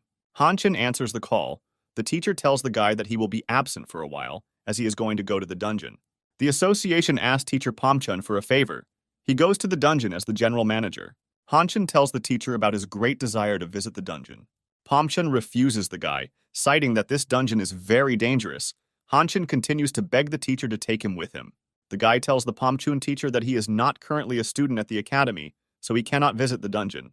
Pom Chun decides that the guy could use some experience and agrees to take him with him, provided that he doesn't leave his side. Hanshin is pleased with the teacher's decision. Pom Chun's voice is heard from the phone, who says that this will be additional training, not entertainment. Hanshin is chatting with Yuna in a study chat. The girl is surprised that the guy will be present on the excursion to the dungeon. Hanshin and Yuna continue to chat. They are looking forward to the start of tomorrow. The voice of a demon worshipper is heard asking if the girl really fell into a trap. A mysterious demon worshipper reminds us of the importance of the upcoming operation. A man in a robe approaches the magic circle. The leader of the ritual asks him if everything is ready. The demon worshipper says he has prepared the seeds, and when people let their guard down, he will activate them. The leader of the ritual informs the stranger that if he fails the task, he will pay with his life. The demon worshippers begin their hellish ritual, and their ominous prayer is heard. The next morning comes. Hanshin arrives at the appointed meeting place. The guy wants to get into the dungeon so badly that he arrived at the meeting place earlier than the appointed time. With her touch, the girl distracts the guy from deep thoughts. Hanshin turns around sharply and sees Sarin in front of him, in a great mood. The guy greets the girl and asks her what she is doing here. Their conversation is interrupted by Yuna and Khan approaching. They loudly greet the guys and say that they are glad to see them. Khan asks the guy a question about how he ended up on the excursion, because only full-time students have the opportunity to participate in the excursion. Hanshin informs the guys that this is the decision of his individual teacher. This surprises those around him. Suddenly, Sarin's attention is attracted by an approaching man. The girl looks at him in fascination. The students are approached by teacher Pom Chun, who is a very famous and respected teacher among the students. Hanshin's friends are thrilled that teacher Pom Chun will be accompanying them. The main character doesn't want his friends to know that Pom Chun is his new teacher. The guy is under a lot of stress. He doesn't want to be the center of attention. Teacher Pom Chun is puzzled by the guy's reaction. He doesn't understand why he pretends like he doesn't know him. Hanshin invites his friends to meet his new teacher. Sarin cannot contain her delight. She is incredibly happy that her friend is studying with the legendary teacher. Khan is very surprised that Hanshin hid the name of his new teacher. The excursion group enters an area called the Night of Screams. The students and the teachers accompanying them feel how the infected energy begins to suppress them. Khan tells Yuna that this dungeon is very different from her stories. Yuna has a strange feeling. She is going to tell the professors about this. The excursion group moves deeper into the zone. The voices of students are heard discussing the level of difficulty of the dungeon. Sarin tells Hanshin that she is becoming very scared. She invites the guy to stick together. The excursion group included Hanukil, who still cannot come to terms with the fact that Hanshin is a student of the great teacher. Hanukil carefully watches Hanshin and his friends. He has a fierce hatred for the main character. Hanshin recalls which of his novels featured an area called the Night of Screams. A wild, loud roar is heard, which makes the guy terrified. The blood in his veins groans from the hellish sound. Hanshin senses a large number of strange creatures approaching the excursion group. Everyone in the group starts seeing them. Pom Chun orders everyone to calm down and stay together. Students form a dense magic circle. They hear the voices of strange creatures who want to devour their internal organs. Hanshin realizes that he has little time. He frantically tries to remember the chapter of his novel in which strange creatures were described. The teachers draw their swords. They prepare to repel the attack of vile creatures. Hanshin recalls the chapter in which he described the Screaming Night Zone. He demands that teachers stop immediately. Pom Chun looks closely at the main character. He wants to understand why the guy is trying to stop the teachers. Hanshin tells his teacher that under no circumstances should he attack vile creatures. The guy tells the teachers that vile creatures are a special type of evil spirits. Hanshin states that despite the terrible vile appearance of evil spirits, they will not harm anyone. Evil spirits are attracted by the warmth of people and the beating of their hearts. They surround students and teachers, but do not dare to attack them. Pom Chun asks the main character how he is confident that evil spirits will not attack them. The voice of Hanshin is heard. The guy says that if you attack evil spirits, Then all the dead people in the forest will join them and will haunt them until their death. Hanshin tells his teacher that he read about this in ancient magic books. The guy is trying to stop the attack of one of the teachers. He does not intend to listen to a simple student. Pom Chun uses the superhero look skill. He sees the truth in Hanshin's words. Pom Chun invites teachers not to attack first. He asks them to build a defense and watch for evil spirits. The students are very surprised by the decision of the Pom Chun teacher. They are not going to stand and wait until the evil spirits tear them apart. Hanukil expresses his dissatisfaction with Pom Chun's decision. He doubts the adequacy of his decision. Pom Chun answers the guy. He says that Hanukil will be able to give his instructions when he becomes a senior teacher. The teacher recommends that students pull themselves together and calm down. He made his decision based on extensive experience. The head of the sword department stands up for Hanukil, saying it's about the safety of the students. Evil creatures watch the conversation between students and teachers with great attention. The head of the ball handling department believes that there is no logic in Hanshin's version. He thinks that the guy acts out of fear. The main character says that he does not act out of fear and gives his reasons. The guy tells the students that if you save the monsters from grudges, you can clear the dungeon without harming anyone. The head of the department considers the guy a naive boy. He doesn't believe a single word he says. Pom Chun tells everyone to calm down. He says that they did not come to the dungeon for senseless bloodshed. Teacher Pom Chun insists that monsters cannot be attacked. He suggests finding an alternative option. Hanshin is pleased that he finally managed to convince the teachers not to attack the mysterious monsters. The head of the sword department does not intend to continue the conversation. He says that he will remain unconvinced. He believes that negotiating with monsters is a stupid idea and intends to resort to old proven methods. The head of the sword department rushes into a lightning attack on the monsters surrounding them. Hanshin notices his attack. The guy tries to stop him before it's too late. The head of the sword department delivers a series of sharp, slashing blows to the motionless monsters. The main character realizes what terrible consequences can occur due to his actions, and he is overcome with anxiety. Defeated monsters disappear, leaving behind an energy trail of dark energy. The head of the sword department states that he will never allow students to get hurt. Hanshin is very upset. He understands that he had to stop the teacher at any cost. Pom Chun is not satisfied with the actions of the head of the department and declares that he is responsible for the situation. Hanukil says that inside the dungeon, you need to suspect everyone and be wary of other people's words.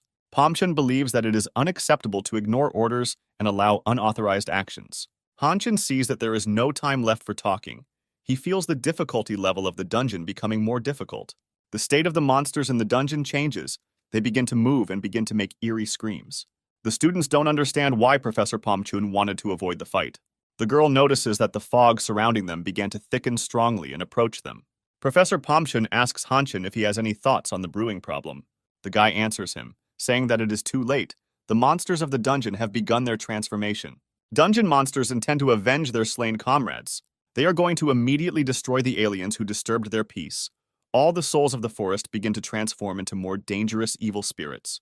The students did not expect that an ordinary excursion into the dungeon would turn into a life-threatening adventure. The dungeon monsters have transformed into a more dangerous type of evil spirits. They are getting closer and closer to people. Moving up to a higher level, the dungeon monsters pose a serious threat.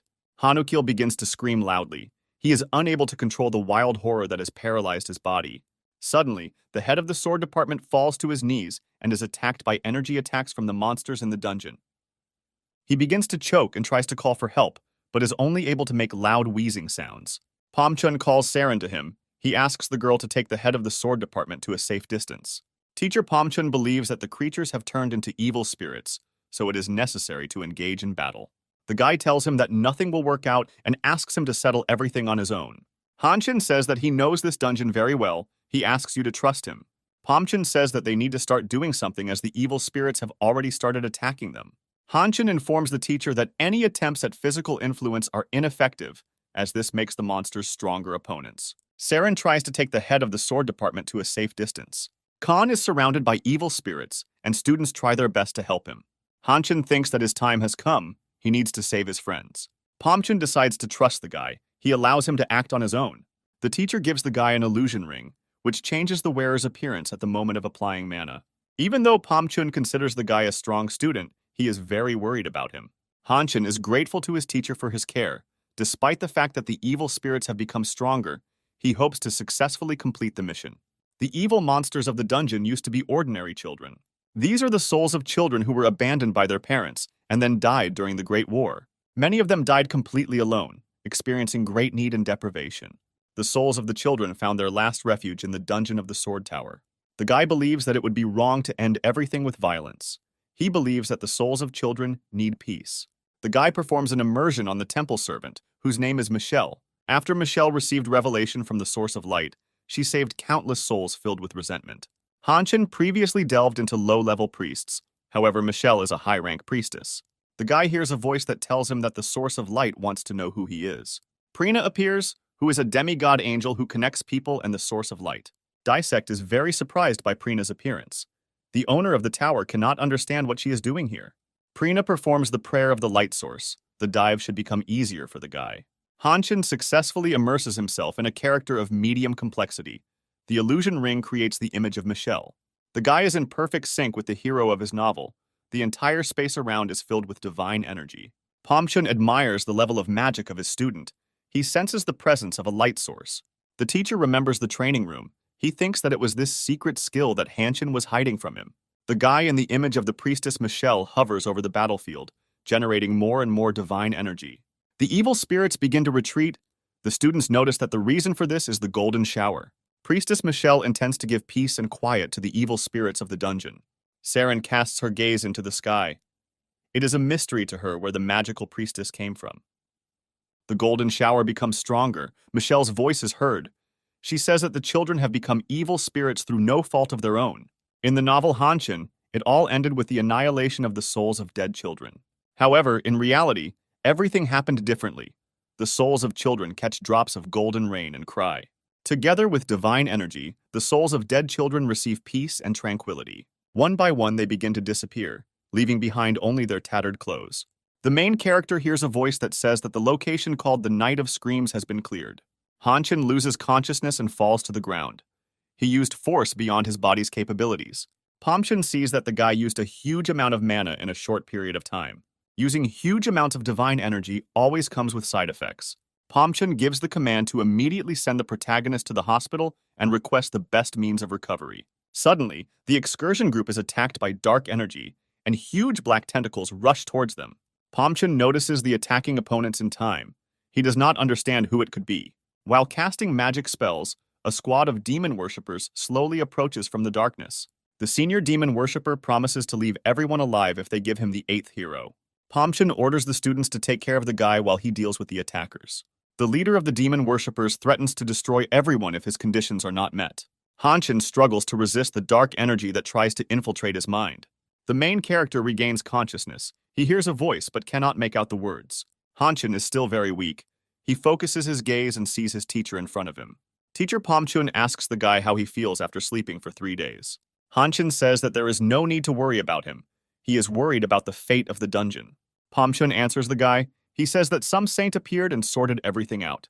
The teacher praises the guy. He believes that Hanshin showed himself well in yesterday's battle. Pom Chun says that if a guy uses his skills carelessly, he will most likely die young. The teacher tells the guy that he has bad news for him. Hanshin asks what news. He thinks that something happened to his friends. Pom Chun did not know that the boy's parents were not aware of his expulsion from the academy and accidentally told them about it. Hanshin was very upset by this news. He did not want his parents to know that he had dropped out of the academy. The main character's parents live in a cozy house in a small village on the outskirts of the country. Hanshin has not visited his parents for more than 2 years. He does not dare to open the door and go into the house.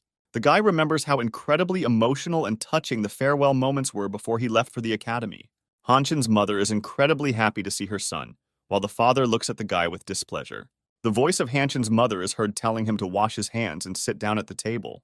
The guy believes that the best food in the world is the one his mother prepared. Hanshin's mom is happy that the guy has a great appetite and offers him dessert. The father tells the guy that he is aware that he did not extend his academic leave and left the academy. To the boy's surprise, his father supports his desire to explore dungeons and become a superhero. Hanshin's mom tells him that 2 months ago a new dungeon appeared near their house. The guy is very surprised by this news, since exactly 2 months ago his stories disappeared from the computer. Hanshin believes that the appearance of a new tower and the disappearance of files from the hard drive are interconnected. The guy is in the forest near his parents' house. He intends to find the entrance to a magical dungeon. Hanshin boosts his mana and uses his detection skill to find the entrance. The guy receives a large amount of information. The radiation radius of the new dungeon exceeds 1 kilometer. After some time, the main character finds the entrance to a magical dungeon. He is surprised by the terrible appearance, which does not correspond to a low-level dungeon. The forensic department of the Superhero Association is located in the business district of a large city. A pathologist takes the body of an unknown man out of the refrigerator. Pom Chun and the pathologist carefully examine the body removed from the refrigerator. The Pom Chun teacher has no information about the man other than the mark on his chest. He remembers the words of the leader of the demon worshippers, who spoke about the 8th superhero. Disect watches Honin, wondering why the guy is taking so long to enter a low-difficulty dungeon. Honin thinks about whether he needs to warn the association about the emergence of a new dungeon. The guy clearly hears the voice of the hero of his novel, which was used for immersion. Until this point, Honin thought he could only communicate telepathically with Disect. He decides not to report the dungeon to the association, intending to deal with it himself. A loud phone ringing wakes up the main character. The guy doesn't want to wake up and ignores the call. He puts his phone on silent and tries to fall back into deep sleep. Honin jumps out of bed with a sharp movement. He does not understand what he is doing here. The last thing he can remember is entering a new dungeon. He looks at his desk with academic spreadsheets and coursework, realizing that he has returned to the past. The Path of Choice location, which is located in the new dungeon, has the ability to travel to the past. Honin is at the training ground of the academy he attended 2 years ago.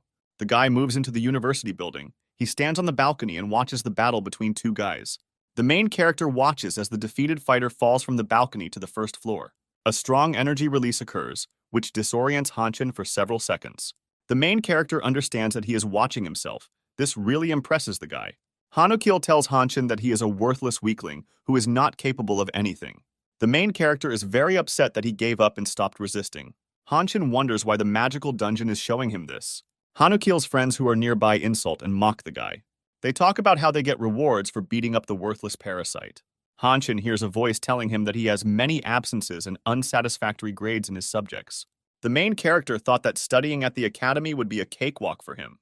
The guy hears a voice that says that the dungeon has noticed his fear and imitates the person he was afraid of in the past. Honin says he is honored to go up against the student who did best in the written exam. The new dungeon recreated a life situation from the past in small details. Honin understands that he has recently become more experienced and stronger, but he is not confident in defeating the best student at the academy. The dark and sticky energy of fear envelops the space around the main character. Honin tries to calm down. He realizes that this is just an illusion created by the dungeon. The guy believes that this time he will win, since he has recently become much stronger. Honin pounces on the guy. He raises a huge sword in order to strike. Honin has difficulty blocking an opponent's blow. Honin has excellent sword technique. Honin is very surprised that the guy was able to repel his attack. He had not previously noticed such skill in him. Honin tells his opponent that he is stupid for always landing his first blow to the head. The main character believes that the time has come to teach the offender a lesson. He activates the immersion skill. Honin fails to activate the skill and tries again, which fails again. The guy hears a voice that tells him that the use of the diving skill is currently prohibited. Taking advantage of the situation, Honin launches a powerful kick, which Honin is unable to block. The guy flies to the side and hits the staircase railing hard. Honin uses his sword to deliver his signature blow called the tornado. He follows up his successful attack with a punch called Cobra Throw. Honin calls his opponent a non-entity and a pathetic parasite, unworthy of studying at the academy. He says that the guy's place is in the city garbage dump and not among the students of the academy. Disect doesn't understand what's going on with the guy. He notices that Honin doesn't look like himself. Disect is outraged that the main character allowed himself to be beaten by a disgusting guy. Honin continues to beat the guy. Honin begins to realize how pathetic he is without his unique skill. Disect tells Honin that he is ashamed of him. He did not expect the guy to give up so quickly. The voice of Disect, the owner of the tower, is heard, who wants to see the guy who escaped death in his tower. Disect is very surprised by the guy's behavior. He assumes that this is part of a cunning plan. Honin thinks about how he spent his whole life adapting to what was happening and hating himself for it. So he created the image of Disect in his stories, which never gives up. With thoughts that all his life he wanted to become like Disect, the main character tries to get back on his feet. Honin is surprised by the guy's behavior. He thought that Honin would lie at his feet and beg for mercy. Honin tells his opponent that he needs to wait a little and it will be over soon. Honin asks the guy what he is talking about. He thinks that his opponent went with his head. Honin intends to practice a couple of new techniques on the main character. He misses a strong blow, as he did not expect Hanshin's fierce counterattack. The guy was able not only to come to his senses, but also concentrated a sufficient amount of energy for protection. Disect is pleased with Hanshin's actions, saying that the guy never ceases to amaze him. Hanshin feels that he is now on the right path. He has finally managed to overcome his fear. Hanukil insults the guy with the last words, his mind filled with uncontrollable rage. He prepares for the attack and tells the guy that he will beg for mercy. Hanshin is unable to track his opponent as Hanukil uses a fast-running technique. Hanukil moves around the guy very quickly and hits him with impunity. The force of the blows is so enormous that Hanshin is thrown several meters towards the staircase railing. Hanukil revels in his advantage. He understands that the guy's skills are not enough to repel his blows.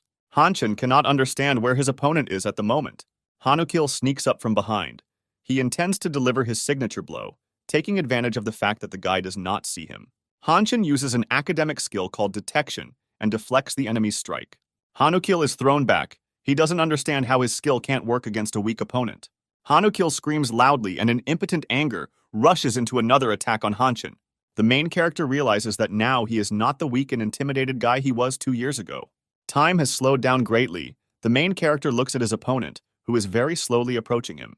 Hanshin deftly deflects Hanukil's blow, his opponent sensing high-level energy.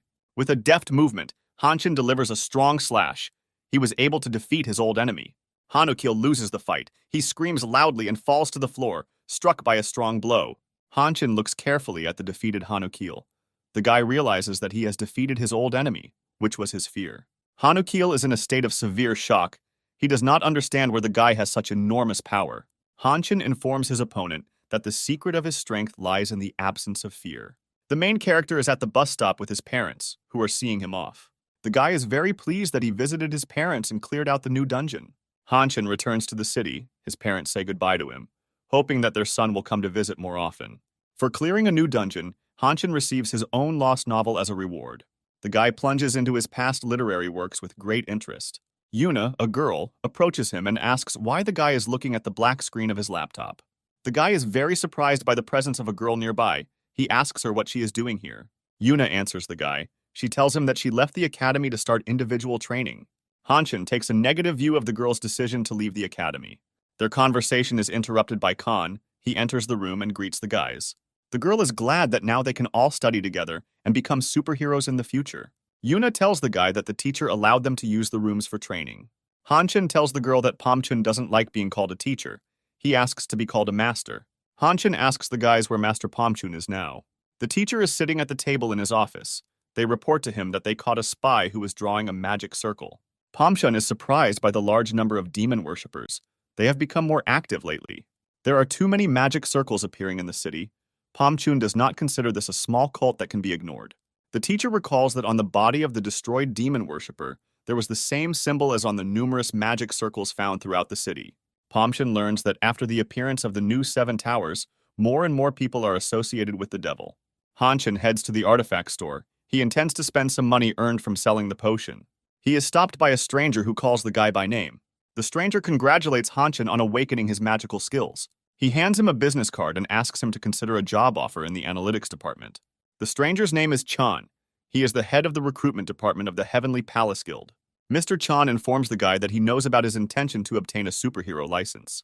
The guy answers Mr. Chan. He says that he needs time to think about the offer. Disect's voice is heard wondering why Mr. Chan is trying to hire Hanshin. Mr. Chan is very upset. He used all his unique skills to scan the guy, but he failed.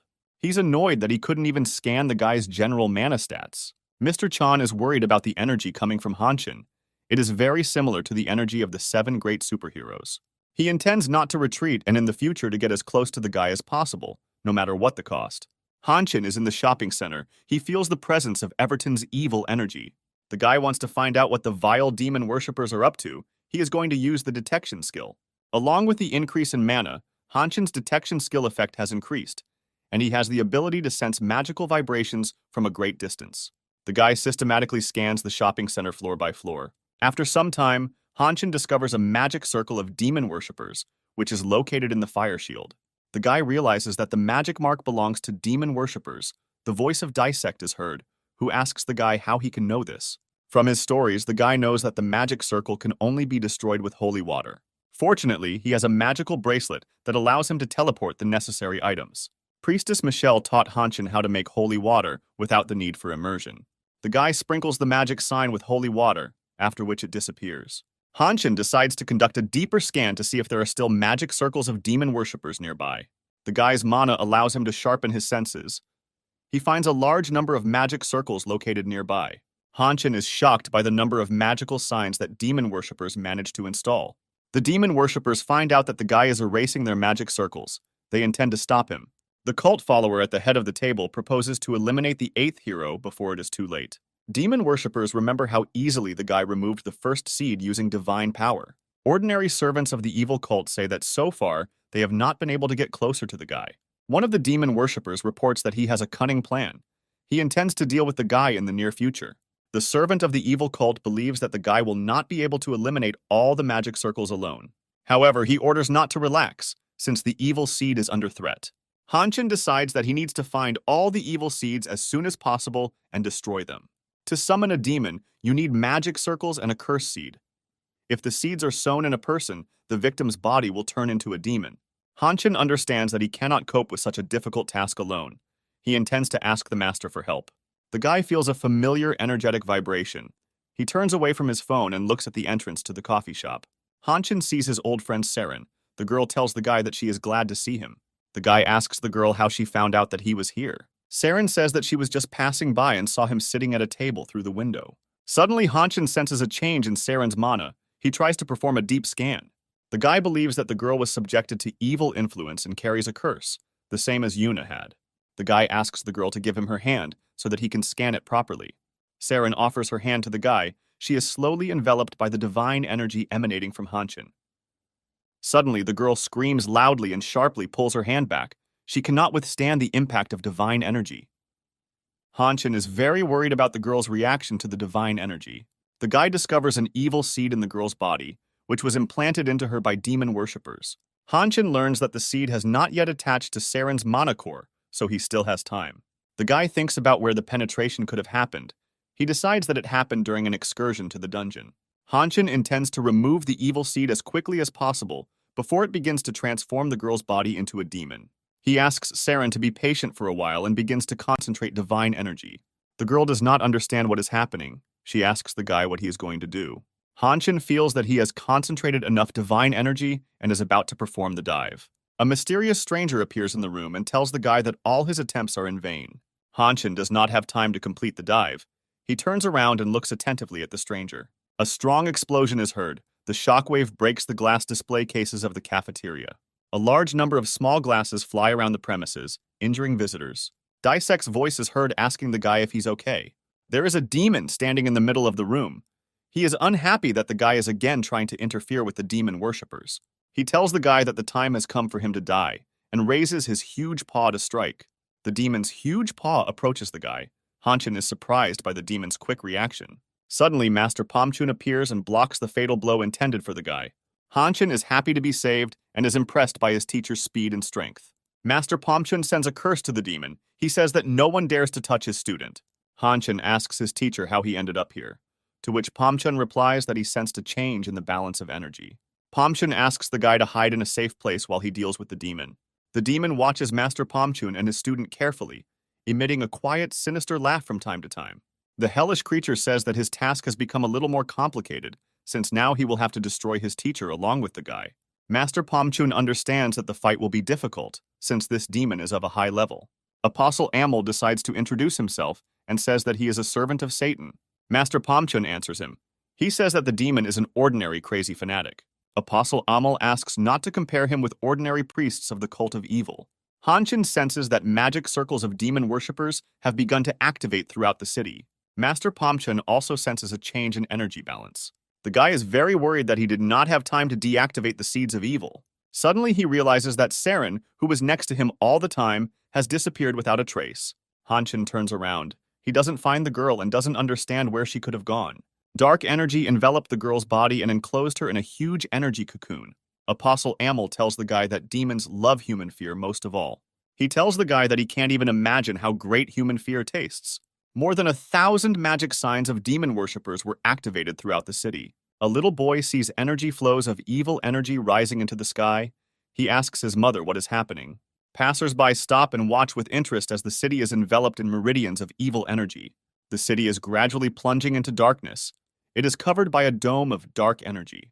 One of the passers-by tells others that he sees a huge portal in the sky. Infected energy begins to envelop people. It penetrates their unprotected souls. The souls of people with a small amount of mana undergo terrible transformations. A huge portal located in the sky begins to suck in the transformed souls of people. Honin realizes that if Sarin's body begins to absorb transformed souls, she will become a demon. The guy realizes that he needs to get rid of the seed that is in the girl's body as quickly as possible. Apostle Amel says that no one has the power to stop the running process. He reports that soon the world will be visited by a demon with enormous power. Master Pom Chun demands that the demon immediately shut up. He believes that the creature of hell is bluffing. Apostle Amel tells the master to prepare for his imminent painful death. He lets out a loud roar and launches a furious attack on Master Pom Chun. The master repels the blow of the Apostle Amel and blocks his huge claw. Pom Chun generates a huge protective energy vortex around itself, which throws the Amel Apostle aside. The guy decides to take advantage of the moment and make his way to Sarin to extract the hellish seed. Honin begins to feel a disgusting smell that fills the entire space around. He hears loud footsteps coming from the cocoon of dark energy next to him. A disgusting demon appears in front of the guy. The air around is filled with the smell of decaying bodies. Honin recalls that the appearance of the demon completely repeats the description of his novel. The main character is upset that he did not have time to save Sarin. She turned into a disgusting demon. The demon who took the girl's body stands motionless next to the guy and looks at him carefully. Honin asks Sarin if she is still conscious and if she recognizes him. For a moment, it seemed to the guy that the girl answered him in the affirmative. However, a moment later, Honin hears the voice of a demon who asks the guy who he is. The guy remembers that the metallic voice of the demon is exactly the same as he described in his novel. In his story, there was no way in which one could save a person who had reincarnated as a demon. Honin intends to destroy the demon that has taken over Sarin's body, as it is capable of killing many people. The guy has a very hard time making this decision. He intends to dive. The demon sees a change in the energy balance and senses a threat emanating from the guy. Honin performs the dive. He uses the divine power of the priestess Michelle to exorcise the demon. The demon is destructively affected by divine power and a magical prayer pronounced by the priestess Michelle. A magical spell destroys the demon. Divine power spreads throughout his entire body. The guy understands that Sarin will also die along with the destruction of the demon. Honin asks the girl for forgiveness. The main character is greatly worried by the fact that, despite the strong influence of divine energy, the demon is still alive. The demon looks at the guy with hatred and demands to know what he did to him. Jumping high into the air, the demon moves towards the guy to destroy him. The movement of time has slowed down greatly. The guy sees the demon's paw approaching him and realizes that the divine curse did not work. Master Pom Chun notices a large explosion behind him and wonders where his students are. The master examines the surrounding space. He cannot find Sarin and Honin. Apostle Amel is offended that Master Pom Chun turns away from him during the fight and demands that he return to the fight immediately. Pom Chun attacks the Apostle Amel. He needs to finish him quickly in order to get to his students. The demon that has captured Sarin's body approaches the main character lying on the ground. Honin feels angry with himself. He did everything he could but did not achieve results. A huge portal in the sky continues to absorb the transformed souls of people. Honin believes that the main mistake he made was writing his novel. The guy suffers greatly because he could not help Sarin in time. He hopes for a miracle and asks her to return. Pom Chun looks at the demon carefully. Despite the fact that the girl's soul should have been completely destroyed during the transformation, the guy feels the presence of Sarin. The main character understands that, despite the fact that the girl is in great pain and scared, she continues to resist. Sarin is in captivity of a huge energy cocoon. It is very difficult for her to breathe. The girl does not understand where she is. The last thing she remembers is how a stranger attacked her in a cafe. Sarin tries to remember something after being attacked by a stranger, but all her attempts are to no avail. The girl's thoughts are interrupted by loud sounds. She realizes that these are the cries of people calling for help. Huge glass cages contain a large number of captive people. They scream loudly and call for help. Sarin intends to help the unfortunate captives. She tries to answer them, but realizes that she cannot speak.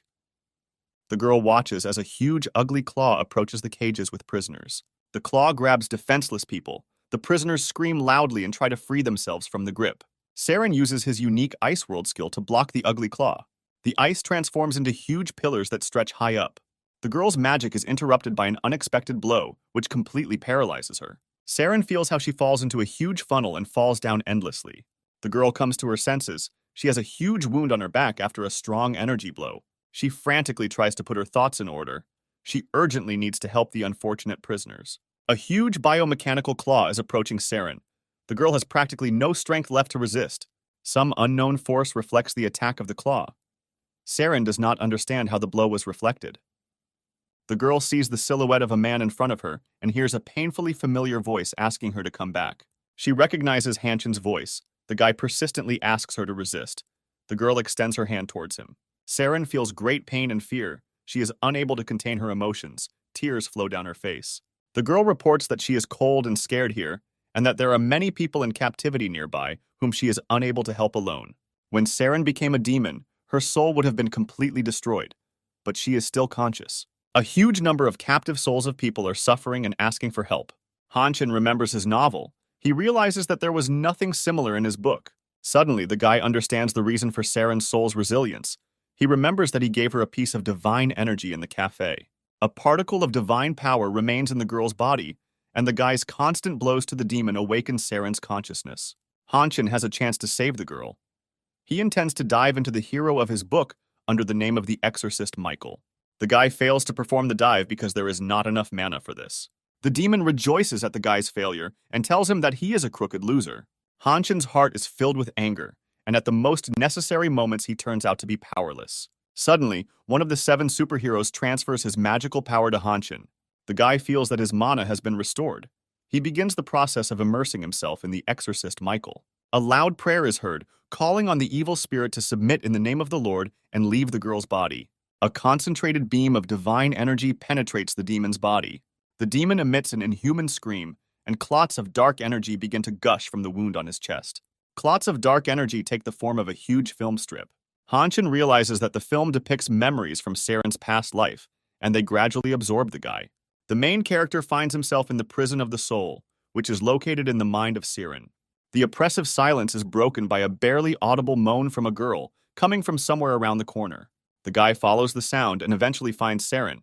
The girl is captured by huge claws. He runs to the girl and in a loud voice demands that she wake up immediately. Sarin regains consciousness. She is very exhausted and cannot resist. The claw begins to lift Sarin into the portal. Hanchin rushes towards the girl. He asks her to grab her hand. With the last of her strength, the girl extends her hand to the guy. Hanchin runs up to perform the jump. He manages to jump to the girl and grab her hand. Particles of divine energy penetrate her body. Sarin feels a huge surge of divine energy. Her consciousness begins to free itself from the magical influence of demons. The girl casts off the witchcraft spell and emerges from the demonic body. The demon screams heart-rendingly. He curses the guy and tells him that his revenge will be merciless. Sarin is completely freed from the demonic body. She loses consciousness and falls unconscious to the ground. Hanchin is incredibly happy that his plan worked. Now the captive souls have returned to the bodies of people. The guy runs up to the girl. He checks her pulse and sighs with relief. Sarin is still alive. While the guy was busy with the girl, the demon transformed into a huge, ugly ball. The demon approaches Hanchin. He demands that the guy immediately return his body to him. The hellish creature opens its huge mouth. It roars loudly and rushes at the guy. A bright light blinds Hanchin, and a strong explosion blows the disgusting monster into small pieces. The guy comes to his senses after the explosion. He tries to figure out who could help him. Hanchin realizes that Yuna has come to his aid. The girl asks the guy if he is okay. Yuna is very glad that she made it on time. Hanchin's voice is heard, who sincerely thanks the girl. Hanchin asks Yuna how she was able to find him here. Yuna replies that she saw people's souls gathering and ran after them. The girl sees Sarin lying unconscious next to her and asks what happened to her. Hanchin sees that the demon was able to recover from the destruction and sneaks up on Yuna. He shouts to warn the girl about this.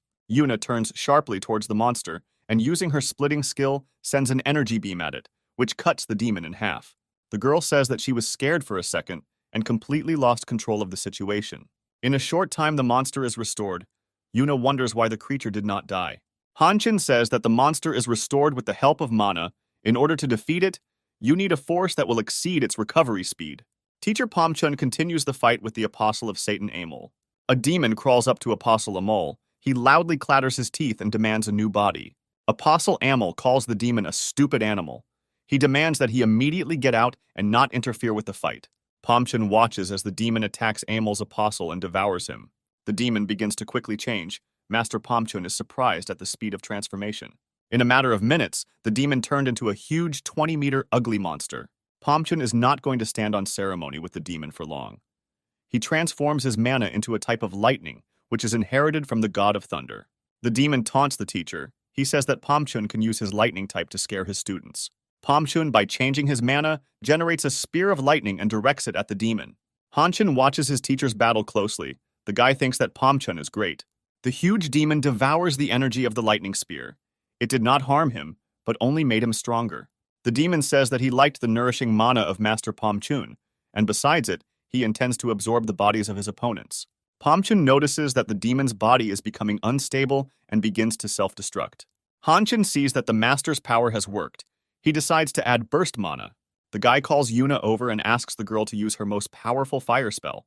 Han Chun hopes that his plan will destroy the demon. He asks the girl to attack on his command. Yuna performs the great fire ritual. A fiery pentagram appears around her. Han Chun's voice is heard. The guy asks the girl to take her time and wait for his command.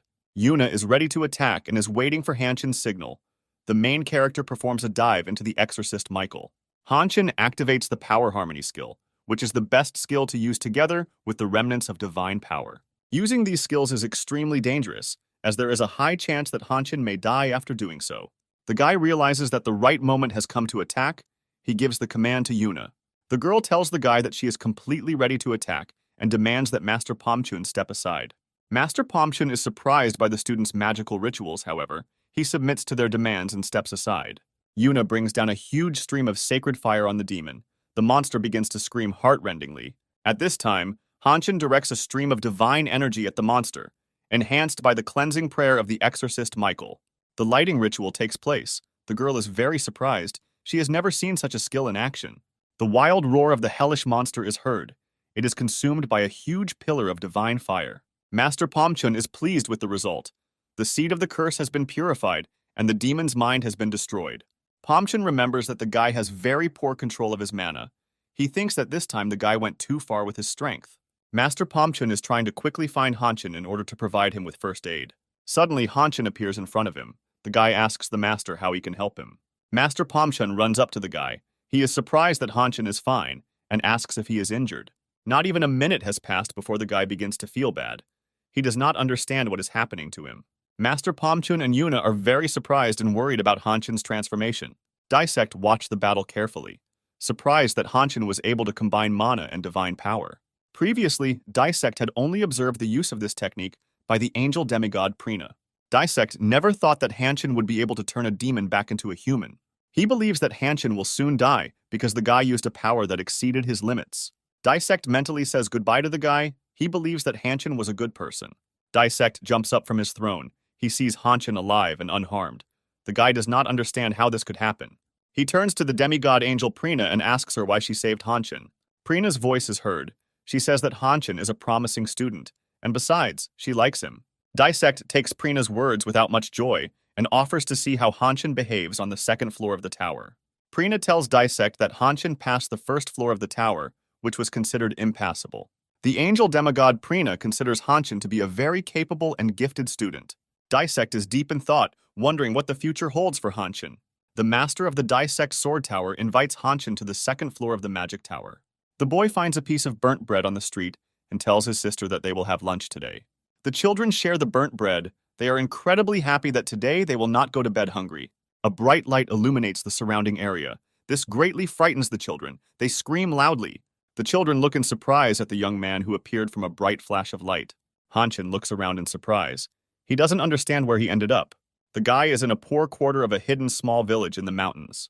The virtual screen informs the guy that he is invited to the second floor of the tower in a location called the ghetto. The children are frightened by Han Chun's sudden appearance and ask him who he is and what he is doing here. Han Chun knows that the boy's name is Jack. He invented this character in one of his novels. Jack thinks Han Chun is a wizard. He tries to find a common language with the guy and offers him water.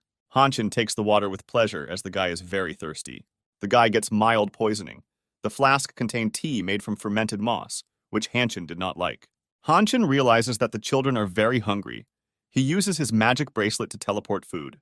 Hungry children, burning their hands, greedily eat the food offered by the guy. Hanshin looks at a piece of burnt bread.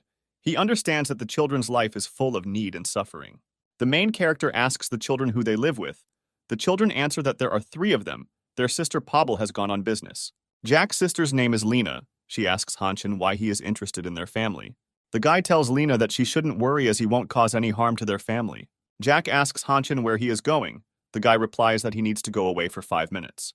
Hanshin thanks Disect for inviting him to the 2nd floor of the tower, but the guy does not want to be in this location and asks permission to leave.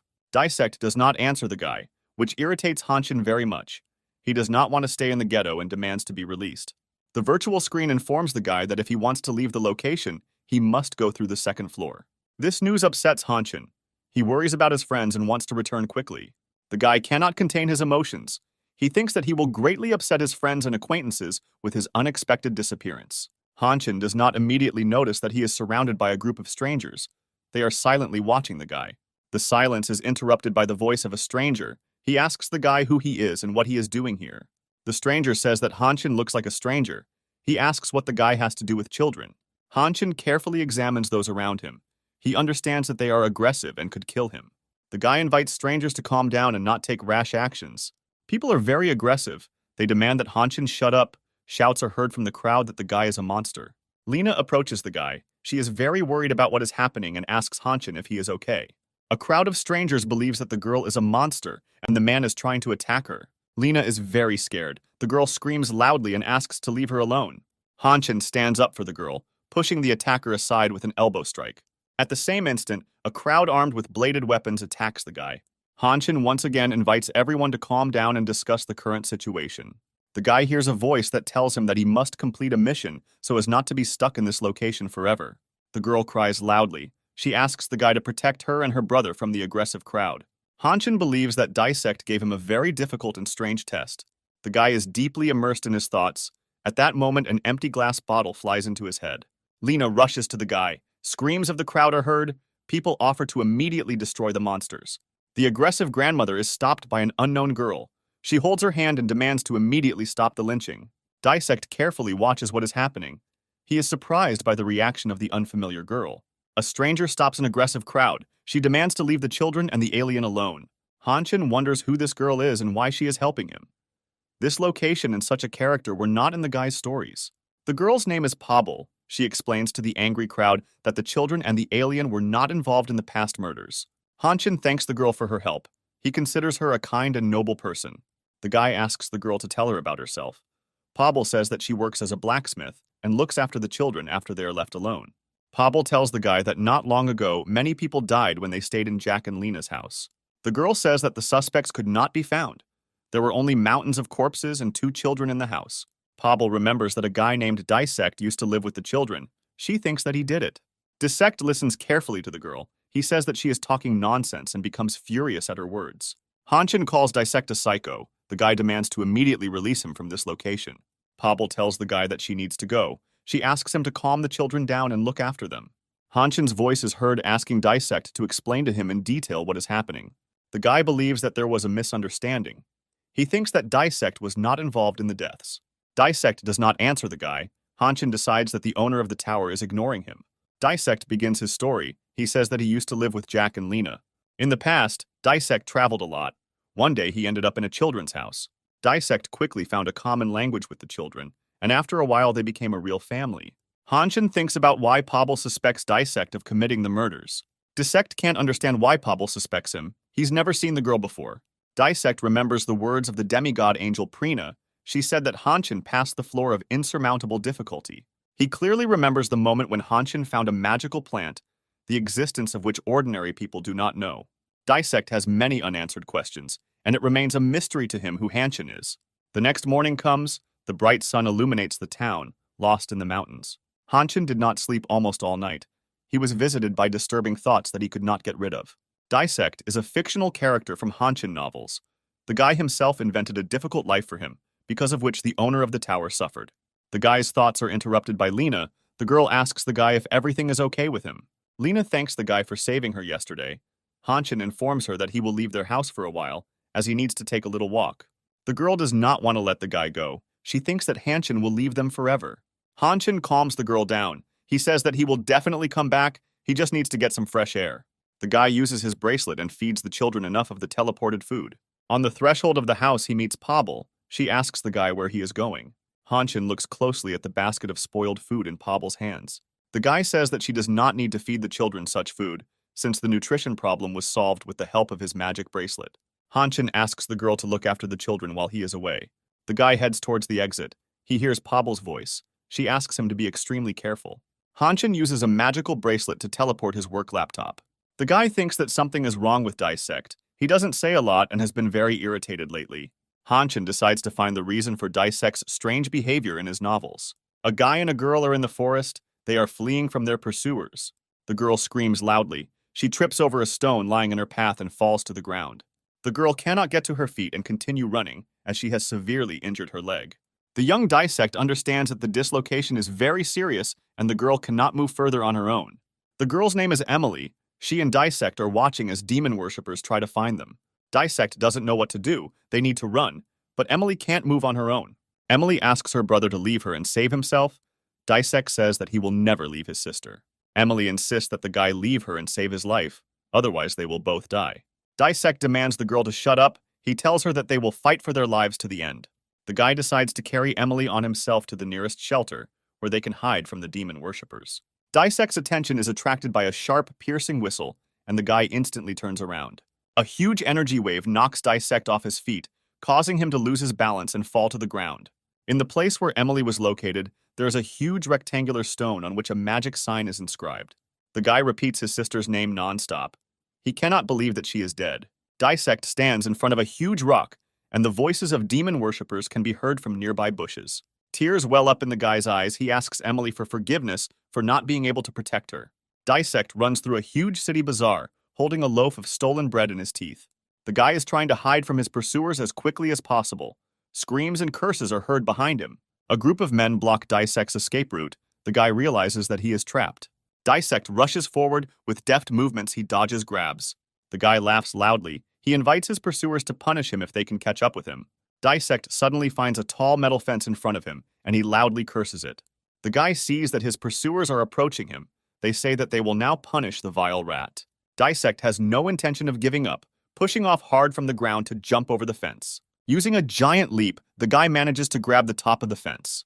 People around him are surprised by Disect's physical characteristics. They can't believe that the guy was able to jump so high. Disect considers his pursuers to be very greedy creatures. He only stole one loaf of bread from them. Suddenly, a huge hand grabs Disect by the neck and begins to choke the guy. A huge man holds the guy tightly. He says that now Disect will find out how they treat thieves. The huge man spins the guy around and throws him down with all his might. Disect falls to the ground. The guy realizes that due to the strong blow, he lost the ability to move. The people who were pursuing the guy begin preventive work. They explain to Disect that stealing is bad. A girl passing by is attracted by a loud noise. She intends to come closer to find out what's going on. The girl approaches Disect and demands those present to immediately stop beating. The guy loses consciousness. The last thing he sees is a girl trying to talk to him. Disect experiences severe pain all over his body. He opens his eyes and sees many children gathered around him. The guy is trying to understand where he is. The voices of children are heard asking him about who he is and how he feels. Disect sits up on the bed. He asks where he is. The children tell him that this is a shelter of hope. The girl's name is Martha. She carries a cup of hot soup and tells Disect that she is glad to see him. Disect does not allow the girl to finish. He hits the tray of food with all his might. An oppressive silence falls in the room. Those around them did not expect such an outburst from Disect. The guy shouts loudly at Martha. He says that he knows her insidious plans and calls the girl a witch. The orphanage pupils demand the guy to shut up immediately. They are unpleasant to hear that he compares Martha with followers of evil. The kids call Disect an ungrateful asshole and plan to teach him a lesson. The guy calls the orphanage children stupid. He says that Martha is deceiving them for her own selfish interests. Martha looks at the guy's prank with emotion. She believes that the reason for such a reaction is trauma received in the past. The girl tells Disect to calm down. She says that she has nothing to do with Everton followers. Disect's voice is heard. The guy asks why the girl brought him here. His question makes the children and Martha laugh. The guy cannot cope with his irritation. He does not understand why the orphanage pupils laugh at him. Martha leads Disect to a training ground where the orphans are practicing their sword skills. Disect is surprised by the presence of a training ground in an inconspicuous shelter. The orphans train to challenge Everton and take revenge on the demon followers. In addition to wielding a sword on the training ground, they practice working with energy fields. Martha says every child in the orphanage is a victim of Everton. Disect remembers the moment when Emily died. He perfectly understands their desire for revenge. The guy tells Martha that she is crazy. He doubts that the children will be able to resist the demon worshippers. Martha tells the guy that they have no choice, because if they don't confront Everton, sooner or later evil will consume everyone. The girl believes that the orphanage students should be strong and be able to stand up for themselves. Martha knows that Disect is secretly training with a sword. The guy wonders how the girl knew about it. The owner of the shelter asks the guy to look at his hands, which have calluses after long training. Martha invites Disect to join the orphanage students to train together. Disect says that he doesn't know Martha and her students at all, and he has a life principle of not trusting strangers. The guy leaves the training ground. On the way to the main building, he meets an unfamiliar girl. The girl intends to meet the guy. She tells Disect that she knows his name. The guy invites the girl to find another interlocutor, since he is going to leave the shelter. The girl is extremely perplexed. She does not understand the reasons why Disect wants to leave them. The orphanage student offers the guy something to eat before leaving, and a girl's voice is heard saying that Disect doesn't deserve lunch. Disect looks closely at the appetizing food. He realizes that he is very hungry. The guy intends to resist to the last. He believes that he will not be bought for food. The orphanage children come into the dining room. They are glad that Disect has returned to them. The girl's name is Rose. She sits at the table opposite Disect and tells the guy that he has no shame or conscience. The guy silently listens to the girl. Rose says that Disect comes to the shelter every day just to eat and has never even washed the dishes after himself. Disect gets a bad feeling and starts looking around. Rose does not understand the reason for the guy's concern. The girl asks Disect why he is tense and distracted from the conversation. A stranger peers through the window and carefully watches Disect and Rose talk. The guy notices that the glass on the dining room window is covered with numerous cracks. A strong explosion occurs, scattering objects and people throughout the room. The room fills with acrid smoke. Disect lies on the floor, trying to recover from the explosion. The guy is severely stunned by the explosion. He notices how a particle of life force flies past him. The particle flutters gracefully in the air, moving towards the doors. She approaches the jar of magical seeds, and a moment later the seeds consume her. The demon worshipper scolds his subordinate. He is unhappy that the force of the explosion was calculated incorrectly. Disect believes that now is the time to quietly leave. He regrets coming to the shelter. The guy notices Rose lying next to him. She had no chance of surviving, since the epicenter of the explosion was next to the girl. Disect is overcome with intense rage. He realizes that during the explosion, the girl covered him with her body. The guy remembers the death of his sister, who also died in his place. Demon worshippers collect particles of the life force of dead people to feed them with magical seeds. One of the servants of evil notices Disect. He says that the guy will be a valuable test subject. The head of the demon worshipping squad gives the order to immediately seize the guy. A voice is heard that orders to protect Disect. An energy shield is formed around the guy. Disect admires the orphan's skills in blocking the demon worshipper's attack with an energy shield. One of the orphans tells the guy not to be afraid, as he is safe. The orphans of the orphanage, having withstood the first blow, are preparing for a decisive counterattack. The senior demon worshipper understands that it was in this orphanage that a large number of gifted children were concentrated. He orders the most active orphans to be destroyed and the rest to be captured for experiments. The girl sends a huge swarm of magical blades at the demon worshippers. The attack of the magical blades should push back the demon worshippers, after which the orphans will be able to expand the energy shield. The guy understands the girl's plan. He begins to expand the energy barrier. The protective shield is being expanded, making it possible to temporarily protect orphans. Disect admires the tenacity and fearlessness with which ordinary children resist Everton's minions.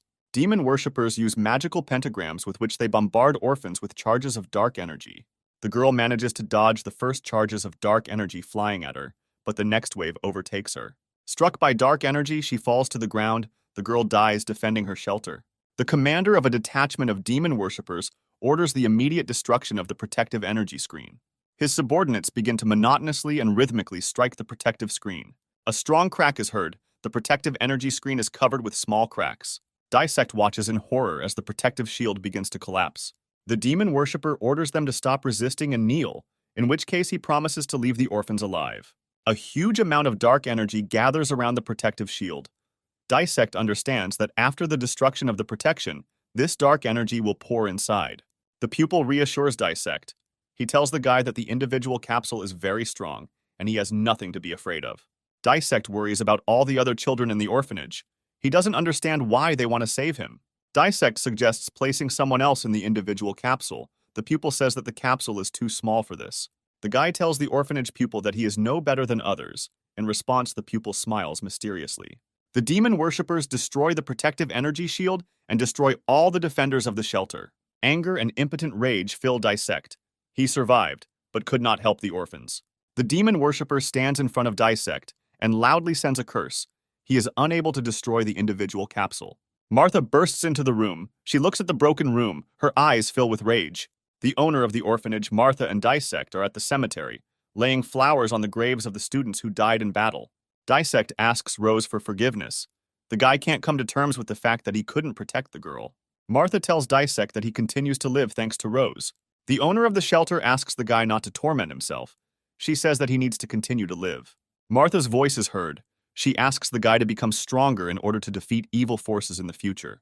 The owner of the orphanage believes that the evil will end with the fall of the demonic castle. Martha invites Disect to unite and take revenge on the demon worshippers together. Disect uses a pocket knife to craft a wooden practice sword. He spends many hours in complete solitude perfecting his sword technique. Over time, Disect's skills improve, and he manages to imbue his training sword with mana. The guy's blows become sharper and stronger. He tries to cut down a large tree. The survivors of the orphanage watch Disect's training with interest. The kids see Disect breaking his training swords as he tries to cut down a huge tree over and over again. The orphanage student believes that Disect could become bad if he continues to use so much mana. Disect feels like his legs can't support him at all. He begins to suffocate and experience severe dizziness. The guy comes to his senses. He jumps out of bed and cannot remember how he ended up here. Disect realizes that he lost consciousness again, and the orphanage children helped him, because they helped him again. The guy feels awkward. Martha appears on the threshold. She is very pleased with how Disect is recovering. The voice of an orphanage student is heard saying that Disect resembles someone, but he cannot remember who exactly. The student who cared for the guy says that Disect is similar to Emily. A nervous tremor runs through Disect's body. The pupil says that Emily appeared at the orphanage a month before him. He hands the guy a photo of Emily. Disect saw his sister crushed by a huge rock, so he thinks it's just a person with a similar name. Disect can't believe his eyes. In the photo, he sees his sister sitting in a wheelchair. He grabs the guy by the shoulders and demands to immediately tell him where Emily is. Disect continues to shake the guy by the shoulders. He tells him that Emily is his sister. The orphanage student tries to find the right words to respond to Disect. Martha tells the guy that she has bad news. She tells Disect that his sister died a month ago. Upon hearing this information, Disect is speechless and falls into a psychological stupor. Martha says that when they found Emily, the girl was crushed under a huge rock. Emily was brought to the shelter and given first aid, but the necrosis spread very quickly. Disect realizes that when he abandoned Emily and ran for his life, the girl was still alive.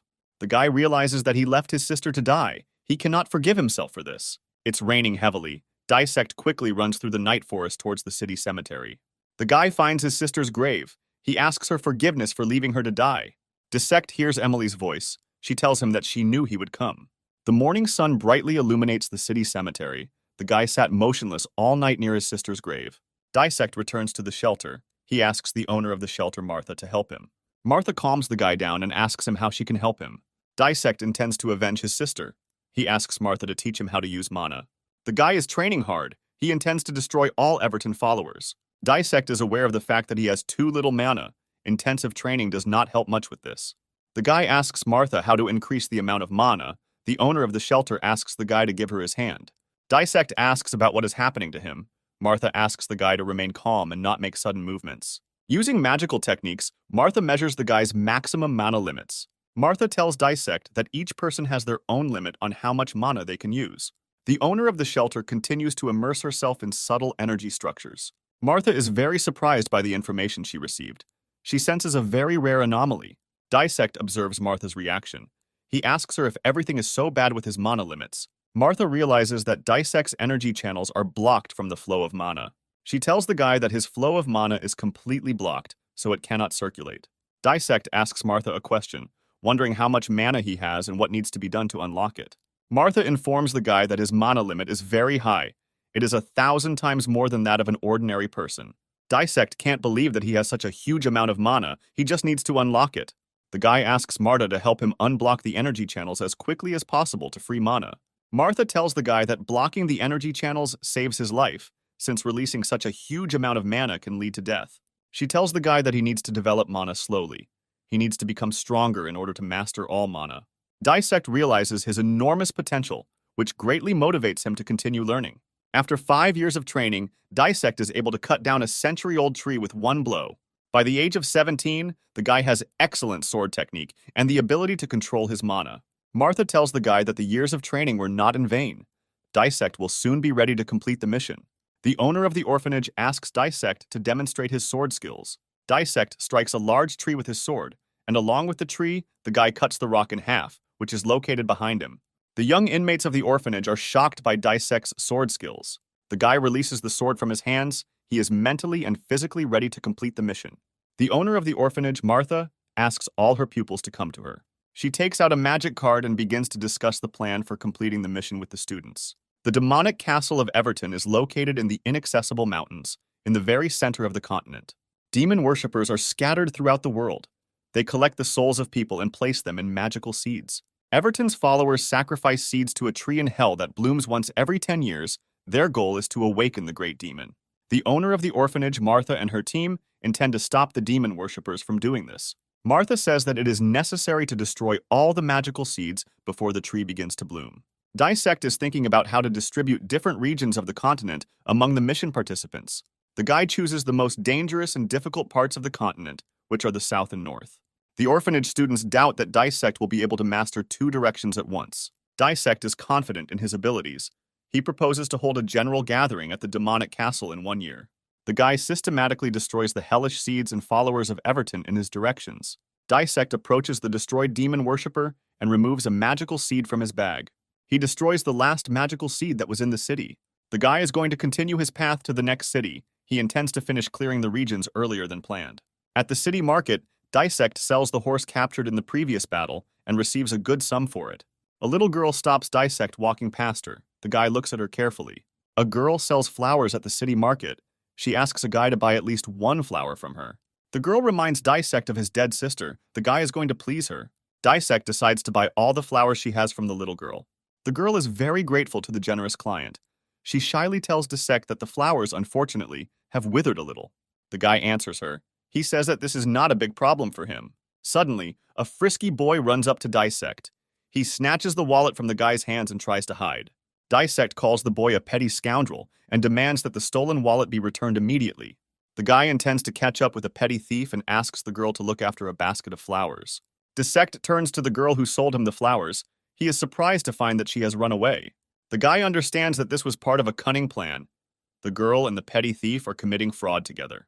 Lena and her brother are emptying Disect's wallet as they rejoice over today's big catch.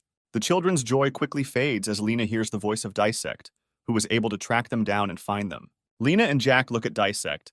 The guy is extremely dissatisfied with their criminal behavior. With a deft movement, the guy jumps off the ceiling. He intends to teach the petty swindlers a lesson. Disect grabs Jack and tells him that he will raise him with the belt. Lena plaintively asks the guy to forgive them. She says that this will never happen again. The girl tells a plaintive story. They need money for medicine for their sick mother. Disect doesn't really believe Lena's words. He offers to take him to his sick mother to make sure Lena's story is true. The children lead Disect to a large house where he sees an old sick woman lying on a bed in a room. Lena tells the guy that they have no relatives at all, and only she and her brother can help their sick mother. Disect begins to loudly scold the girl and her brother as he sees that the woman is too old and cannot be the mother of children. Jack realizes that the cunning plan did not work. He tells his sister that he warned about this. Lena promises Disect to return his money, but only on the condition that he leaves some portion to the children. The guy is trying to dissuade children from engaging in criminal activities, offering them to earn money through honest work. Lena believes that she and her brother will not be able to earn money with their work due to their childhood. Disect realizes that it will be very difficult for him to convince children to stop their criminal activities. Lena says that she has no choice. This is the only way she can feed herself and her brother. Disect looks at the children and remembers his sister, who died at the hands of demon worshippers. The guy believes that if children have an honest source of income, they will stop stealing. Disect tells Lena that if her brother is caught by evil people, they will punish him severely for stealing. Lena demands to immediately stop intimidating her. She says that she will not hurt her brother. The guy believes that he has some free time to try to help street children. Lena and Jack live on the outskirts of the city. Their house is a miserable, dilapidated shack. The next morning comes, Disect enters the children's room and tells them that it is time to get up. The children ask to take a nap for a few more minutes. They say that they are very tired and it is too early. Disect begins to teach children sword skills, which is very difficult for them. The guy comes into the orphan's house and asks the children how they are doing. He says that he brought a lot of food. Seeing that the children are not sleeping and are enthusiastically busy with something, he asks what they are doing. Jack tells the guy that he and his sister decided to clean up the place while Disect was away. The guy praises the children for their useful work and tells them that it's time for breakfast. Lena says that she is very hungry. She asks the guy to quickly set the table. Disect goes to the kitchen and asks the kids to wait a little, as he needs time to prepare breakfast. Under the children's bed is a well-hidden jar of magic seeds. Disect tells the children that he is going to the city market. They ask him to bring them something tasty. First of all, the guy goes to the blacksmith's workshop, where his combat sword was restored. The blacksmiths tell the guy that his sword is ready. Disect thanks the craftsman for the quality work done. The guy realizes that the blade guard has become much more convenient. The blacksmith's assistant Pble looks at the guy with envy. The weather is quickly deteriorating. The guy is very cold. He is trying to get home as quickly as possible. The guy enters the house. Jack runs past him at high speed towards the exit. The guy senses something is wrong. He stops the boy and carefully examines him. Disect notices that Jack's hands are heavily stained with blood. Jack hides his hands behind his back. Disect asks the boy why his hands are bleeding. The guy intends to enter the room. Jack screams loudly. He asks Disect not to do this. What he saw greatly shocked the guy. Lena was standing in the middle of the room, with dead people lying around her. The guy asks the girl what is happening here. He sees a jar of magic seeds standing on the table. Disect asks Lena to step aside. He asks what the Everton seed jar is doing here. Suddenly, the girl stabs Disect with her hand, which has turned into a metal blade. The guy dodges the deadly attack and throws the girl aside with a kick. Disect asks Jack where they got Everton's magic seeds. The boy replies that he knows nothing about it. Lena continues to attack the guy with her hand turned into a sword. The guy repels her blows and asks Jack to leave immediately. Disect manages to knock Lena off her feet and demands an explanation from her about what's going on here. The guy asks what the girl has to do with Everton's seeds and how the jar with them ended up in their house. Disect does not want to believe that children can be followers of demon worshippers. Jack sneaks up on the guy from behind and stabs the unsuspecting Disect. The guy gets seriously wounded. He asks the boy why he did it. Disect is trying to understand when the evil forces of Everton were able to take control of Jack and Lena. He remembers that before lunch, everything was fine with the children. Jack continues his attack, swinging his sword-shaped arm as he approaches Disect. The guy dodges numerous slashing and stabbing blows from the boy, who, in addition to a deadly weapon, has also acquired enormous strength. Disect believes that he needs to be stopped since many people could get hurt, and he strikes Jack with his sword. Jack skillfully uses his arm, which has turned into a metal blade, to block Disect's blow. The guy looks at the orphans. He comes up with a version that the children are followers of Everton and have deceived him from the very beginning. Disect believes he must destroy the werewolf children immediately and swings his sword to deliver the killing blow. The orphans ask Disect in plaintive voices to spare them and let them live. The guy looks at Lena and Jack, remembering how much time he spent with them in this house. Disect gave the orphans all the care and love that was intended for his dead sister. The guy's hands are shaking. He clearly understands that he cannot destroy the orphans.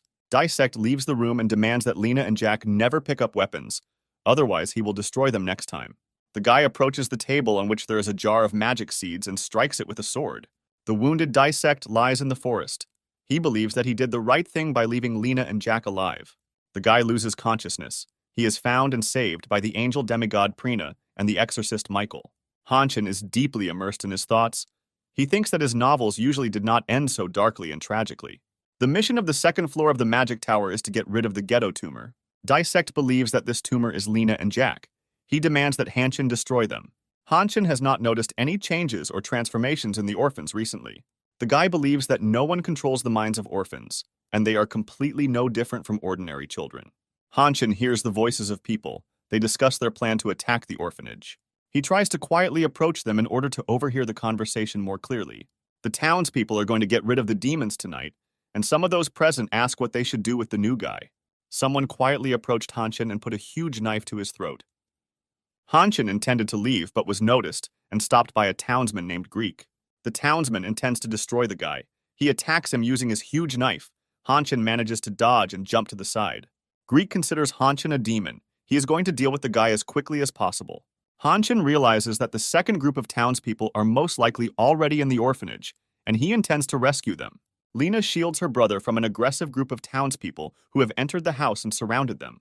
The townspeople call Hanshin a follower of demons. The guy tries to calm and convince the attackers.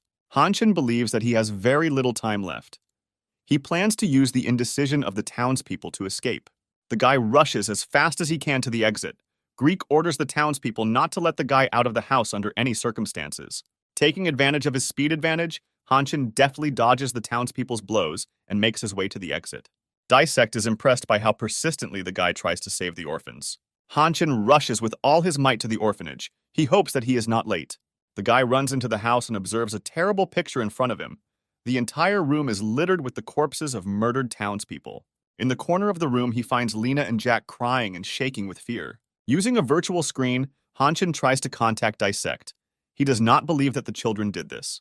Disect blames himself for everything. He believes that he should have destroyed the werewolf orphans. The owner of the tower, Disect, asks Hanshin to destroy the werewolf orphans, to which the guy responds with a categorical refusal. Hanshin runs up to Lena and her brother. He hugs the orphans tightly and tries to calm them down. The guy understands that werewolf children commit their terrible deeds in an unconscious state and don't remember anything after that. Hanshin tells the orphans that he will help them get rid of the hellish spell. He suggests leaving the house as soon as possible before anyone comes. The guy hears a loud, piercing scream and turns sharply towards the door. At the entrance, there is an elderly woman who is joined by a group of armed townspeople. Hanshin takes a fighting stance and asks the children to move back to a safe distance. The approaching townspeople are heard cursing, and they have a strong hatred for the werewolf children. The guy is trying to convince the people around him, telling them that the children are victims of Everton. Such a statement infuriates people. They see a huge number of corpses right in front of them. The angry crowd slowly approaches Hanshin, who is standing in the corner with orphans hiding behind him. Hanshin uses his magic bracelet on his arm to teleport the weapon. A huge battle pole appears in the guy's hands, with the help of which he intends to clear the path to retreat. The guy tells Lena and her brother to stick together and follow him. Reinforcements approach the townspeople and they launch a furious attack on Hanshin and the werewolf children. The guy skillfully uses a fighting pole. With deft movements, he clears the way for retreat. A moment later, all the attackers were lying unconscious on the ground. The guy did not use deadly equipment, so all the townspeople remained alive. The elderly woman grabs Hanshin by the clothes and asks the guy why they are doing this to them. While the guy was talking with the elderly woman, one of the attackers returned to consciousness. He intends to finish what he started. Hanshin rushes to help the orphans. He blocks the blow of the townsman. The guy uses his fighting pole, with which he quickly eliminates the threat. Hanshin orders the children not to waste time and run to the exit, but Jack does not want to leave the house. The guy tries to find out the reasons why Jack doesn't want to leave. He learns that the boy misses Disect a lot and hopes for his return. Hanshin thinks that escaping will not solve anything. He wants to explain to the townspeople that the children were under the influence of evil forces. Using his magic bracelet, Hanshin teleports a bottle of holy water. Disect is carefully watching the guy from his tower. He doesn't understand why the guy teleported the holy water. Suddenly, one of the townspeople sneaks up on Hanshin and stabs him in the back. A townsman asks Hanshin why he and the orphans killed all the people. Lena transforms. Her hand turns into a steel blade with which she strikes the townsman. Greek runs into the room, accompanied by his squad. Hanshin warns them of the danger and asks them to leave before it's too late. Lena and her brother look attentively at the townspeople, their hands turned into war steel blades. The guy believes that it is necessary to use holy water as quickly as possible before the werewolf children kill all the townspeople. Lena, at great speed, rushes towards a group of townspeople standing at the entrance. Hanshin does not allow the girl to commit a terrible thing. He catches up with her and throws her aside with a blow from his fighting pole. The guy stands opposite the girl, trying to understand what forces have taken control of the minds of the orphans. Hanshin hears Disect's voice, which demands that the guy not ignore his instructions and immediately destroy the werewolf children. The guy is trying to find a way out and save the orphans. He takes a bottle of holy water in his hand and approaches Lena. At the last moment, Hanshin notices Jack trying to attack him from behind. The guy throws a bottle of holy water at him. He believes that with its help, he can free the orphans from mind control. When hit in the head, the bottle breaks and holy water falls on Jack's body. The werewolf boy stops his attack. He screams loudly. Hanshin sees dark energy starting to come out of him. Lena is not going to accept defeat and attacks Hanshin. The guy teleports another bottle of holy water from his magic bracelet. He dodges Lena's blows and at the same time pours holy water on her. The girl stops her attack. At the same moment, a stone flies into her head. Angry townspeople throw stones and improvised objects at the werewolf children. Hanshin demands that they stop this immediately. Holy water has a strong effect on werewolf children. They sit on the floor and scream loudly. After a few minutes, mind control worms begin to emerge from the werewolf children. With their help, the demon followers controlled their minds. The townspeople are shocked by what is happening as they watch the mind control worms crawl out of the children. Hanshin knows that worms cannot act without a host. He must be somewhere nearby. A man appears on the threshold. The mind control worms that have come out rush towards him. Hanshin knows that Disect is closely watching him. He wants the owner of the tower to see the real source of evil. The mind control worms crawled up to their master and jumped into his arms. Pble is standing on the threshold. She is the mistress of the parasites that until recently controlled the minds of children. Using a magical bracelet, Hanshin teleports a bottle of holy water to heal his wound. The guy intends to deal with Pble as soon as possible. He hears the voice of Disect, who is surprised by the true cause of the problem. Pble begins to kill nearby townspeople. She develops a strong hatred for those around her, especially Hanshin, who figured out her secret. Approaching the guy, Pble tells him that he has no idea how much time and effort she has invested in the werewolf children. Uttering angry words and curses, Pble systematically destroys nearby townspeople. The surviving townspeople leave the cursed house. Pble stands opposite the main character. Hanshin demands that she immediately leave the children alone. Pble calls them to her. She tells the guy that he doesn't even know who the children really are. Hanshin is surprised by this information. Pble says that children are not really people. She says that Lena and Jack are doubles, monsters that can turn into anything. Pable's voice is heard. She says that the guy protects monsters in human form. The girl tells Hanshin that the monsters transformed into their current form after eating the corpses of children. Hanshin orders Lena and Jack not to listen to Pble. He says that she is lying. Lena cannot contain her emotions. She does not want to come to terms with the fact that she is a monster. The girl says that children are ordinary monsters and attacks Hanshin. The guy deftly dodges a series of blows that Pble inflicts on him. The girl says that in fact, she should be thanked for the great work she has done. Pble, walking through the night slums of her city, often came across the corpses of dead people. One day, she found an incredibly valuable and useful thing from a dead man. It was Everton's magic crystal. Hanshin demands the girl to shut up immediately. He strikes her with a blow that knocks her aside. Pble asks the guy a question. She is interested in why he so desperately protects some monsters. Hanshin asks the children not to listen to the girl and to move away to a safe distance. The demigod angel Prina was unable to destroy Everton's magic crystal. This is completely inconsistent with the plot of the novel that Hanshin wrote. With the help of a magic crystal, entities penetrate the person who owns it and enslave his mind. Pble rushes at the main character. She says that she will destroy him and feed his lifeless body to the demons. Hanshin uses his battle pole as he frantically fends off Pable's attacks as Disect's voice is heard cheering him on. The guy demands from Pble not to treat children as objects that she uses to realize her selfish interests.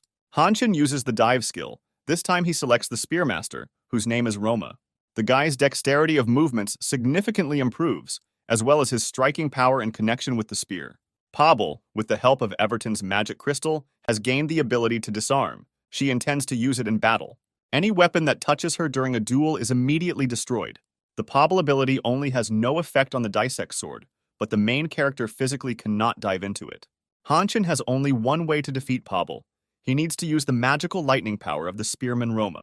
The guy notices that during the fight, Pable's aura changed. It is able to reflect lightning strikes from the spear. Hanshin finds a way out of this situation. He delivers a series of kicks that the opponent is unable to parry. Pble falls to the floor. She realizes that the guy is able to predict her movements.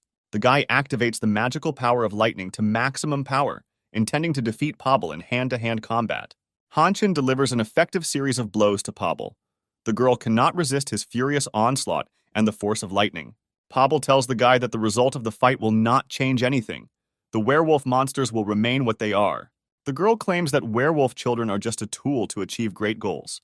Hanshin understands the desires that feed the Everton magic crystal embedded in Pble. The girl has always been a minor character. Her soul was full of envy and hatred of successful and charismatic people. Hanshin invites Pble to get rid of the envy that is destroying her from the inside. The guy uses the lightning power of the spear to free the girl from the influence of Everton's magic crystal. There is a huge release of energy that destroys the miserable shack located in the ghetto. Hanshin manages to neutralize Everton's magic crystal and removes it from the girl's body. The guy tightly grips the crystal in his hand and destroys it. The mission to clear the second floor of the tower is successfully completed. Lena and Jack are standing in the corner of the room. They are very scared. Honin intends to approach the children and calm them down. The guy observes a huge number of dead townspeople around him. Such a senseless massacre was not in the plot of his novel. Honin wants to understand why the plot lines of his stories change. The guy's thoughts are interrupted by Pble's voice. The girl says that nothing is over yet. She demands the werewolf children be returned to her, and mind control worms are sent in their direction. One of the worms attacks Lena. It embeds itself in her mind. Jack demands to leave his sister alone. Pble understands that the penetration into Lena's mind was successful. She is trying to take complete control of the girl. Honin is in a hurry. Using his magic bracelet, he tries to teleport the holy water as quickly as possible. Lena is enveloped in a huge amount of particles of divine energy. The girl demands that the worms immediately leave her mind. Jack is very frightened by the transformation of his sister. He clings to Honin. The guy calms the werewolf child. Lena rises above the ground, her entire body emitting a bright golden light. Honin sees a transformation field forming around the werewolf girl's body. Using the transformation field and divine energy, Lena transforms into a doppelganger of Disect. Lena, in her Disect guise, says she is the messenger of justice and raises her sword to strike Pble. Pble expresses her rage with a loud scream. She realizes that she has completely lost control over the werewolf children. Lena, in her Disect guise, stands opposite the surprised Honin, overjoyed at her release. Lena approaches Pble lying on the ground. She transforms into her normal form. Jack realizes that the mortal danger is behind him. He rushes to his sister to hug her. The guy admires Lena's transformation skills. He asks his sister how she did it. The werewolf girl says that she was very scared, after which she plunged endlessly into the deep sea abyss. During the dive, Lena realized that she was a werewolf, being taken advantage of by evil people. The werewolf girl saw a bright light. She had only one thought: reach for the light to reunite with it. Lena hears Disect's voice telling the werewolf girl to never give up. The werewolf girl tells Jack that he too has the opportunity to transform. For this, he needs to imagine the form into which he wants to transform. Jack tries to concentrate to trigger the transformation field, but he fails. The werewolf boy continues to try to transform. He holds the image into which he wants to turn. Honin watches closely as Jack successfully transforms into a small floating creature. The main character needs to leave the tower. He does not want to leave the werewolf children alone and invites them to leave the location. Honin says that there are many villages nearby where werewolf children can go to start a new life. Lena and Jack do not want to leave their hometown, since they have lived in it all their lives. The werewolf children intend to stay in their home and wait for Disect to return to them. Honin hears a voice that announces the beginning of the movement from the tower. The surrounding space begins to slowly collapse. There is a huge destroyed quarter in the city that is not being restored after the last earthquake. Khan and Yuna search for Honin in the destroyed quarter. They use the mana detector. Yuna can't hold back her tears and hopes that nothing happened to Honin. The guy calms her down. A loud bang is heard, and a flash of bright light illuminates the deserted streets of the abandoned quarter. Honin appears from the fiery cocoon. The guy is dissatisfied with the fact that he quickly moved and did not say goodbye to the werewolf children. The guy comes to his senses after the transfer and realizes that the werewolf children teleported with him. Honin is very surprised by this. He does not understand why the werewolf children teleported with him. Lena and Jack are very nervous and ask the guy where their home went. Honin asks the werewolf children to take human form. Children take on their usual appearance. The new surrounding space frightens them greatly. The guy calms down the werewolf children. He explains that they are in a neighboring area of his city and they should not worry. Lena and Jack realize that they are very far from home. They begin to worry that Disect will not be able to find them if it returns. Honin reassures the children. He tells them that they will definitely meet Disect in the future. Yuna appears from around the corner of a destroyed building and quickly approaches the guy. The girl hugs the guy tightly and begins to sob loudly. Honin tries to calm her down. Yuna says that Honin suddenly disappeared without a trace, which greatly frightened his friends. The guy asks the girl for forgiveness and tells her that he had a special secret mission. Khan approaches the guys. He tells the guy that Yuna was very worried about him. He asks him not to do this in the future. Khan is very surprised that Honin was in the sword tower and cleared the first floor there. Honin's friends are delighted and surprised that he was able to penetrate the new tower, about which almost nothing is known. Yuna asks Honin a question. She is interested in who the children who arrived with the guy are. Honin replies to his friends that these are his children. The guy's friends are very surprised and choke on their drinks. Honin asks the children to introduce themselves. They are happy to meet the guy's friends. Yuna is fascinated by the appearance of the children and offers them ice cream. A virtual screen appears, informing the main character that he is being summoned to the first floor of the sword tower. Hanshin manages to ask his friends to look after the children. He begins to move to the first floor of the tower. The surrounding space begins to collapse around the guy. He teleports to the magic tower. Hanshin moves to a huge deserted clearing located in a mountain valley. He hears the footsteps of a man approaching him and turns sharply. A sharp combat blade rests against his throat. Disect has a very angry appearance and requires you to answer several questions. The owner of the tower asks the guy if he is a follower of demon worshippers. Hanshin admires Disect's appearance, his dark hair and huge purple eyes. Disect swings his combat blade and strikes a few centimeters from the guy. The tower owner once again asks Hanshin if he is an Everton follower. Disect says that ordinary people are unaware of the existence of mind-controlling brainworms. The owner of the tower is very worried about the fact that Hanshin has information about details that Disect does not know about. He recalls that the guy immediately found woven coconut fiber when he was on the first floor of the tower. Hanshin thinks about how he can calm Disect down and whether he should tell the whole truth now. Disect understands that the guy's actions are directed against Everton, but he is tormented by strong doubts. He thinks that the guy is hiding a lot from him and decides to check Hanshin soon. Hanshin's voice is heard. The guy tells Disect that initially there were no towers on Earth. Hanshin says that magic towers began to be built on the basis of myths and legends. If the hero of the myths manages to pass the test, he is rewarded with the right to own the tower. The guy reports that in the novels he read, there was a story called Disect, where he, along with other heroes, fought the great devil. Hanshin continues his story. He says that the towers of 7 heroes appear in the novel, one of which is called the Sword Tower. At this time, Everton and the demon worshippers appear, who are going to enslave the whole world. Hanshin believes that Disect will never believe that he is a character in his novel. Disect believes in the guy's words. He understands that Hanshin has nothing to do with Everton. Hanshin declares that he is going to stop Everton and the demon worshippers so that no one else gets hurt. Disect tells the guy that with his current abilities it will be very difficult to realize his goal. The owner of the tower leaves. He invites Hanshin to visit the tower soon to prepare for the decisive battle. Disect sits on a throne in his tower. He analyzes the information that Hanshin brought to him. Disect represents a powerful being who is at the center of the universe and makes real worlds out of fictional stories. The owner of the tower understands that Hanshin is hiding a lot from him, but he wants to believe the guy. The angel demigod Prina realizes what Hanshin might be hiding, and she informs Disect about it. Prina says that when she prays to God, she feels an energy similar to that coming from Hanshin. The werewolf children have become very close friends with Hanshin's friends, and they have fun spending their free time together. Hanshin is mentally preparing for the tough training that Disect will conduct. The main character is very pleased that in a short time, Yuna has become very close friends with Lena. The guy asks Yuna how Sarin is feeling. He hasn't heard anything about her for a long time. The girl answers Hanshin. She says that Sarin is now in the rehabilitation center of the Superhero Association. Hanshin comes to the rehabilitation center to visit Sarin. The guy enters the girl's room. Sarin stands by the window. She slowly turns to Hanshin. The main character is very happy to meet her and offers Sarin her favorite drink. The guy apologizes for not coming earlier because he was very busy. Hanshin asks the girl how she is feeling and asks when she is going to be discharged from the hospital.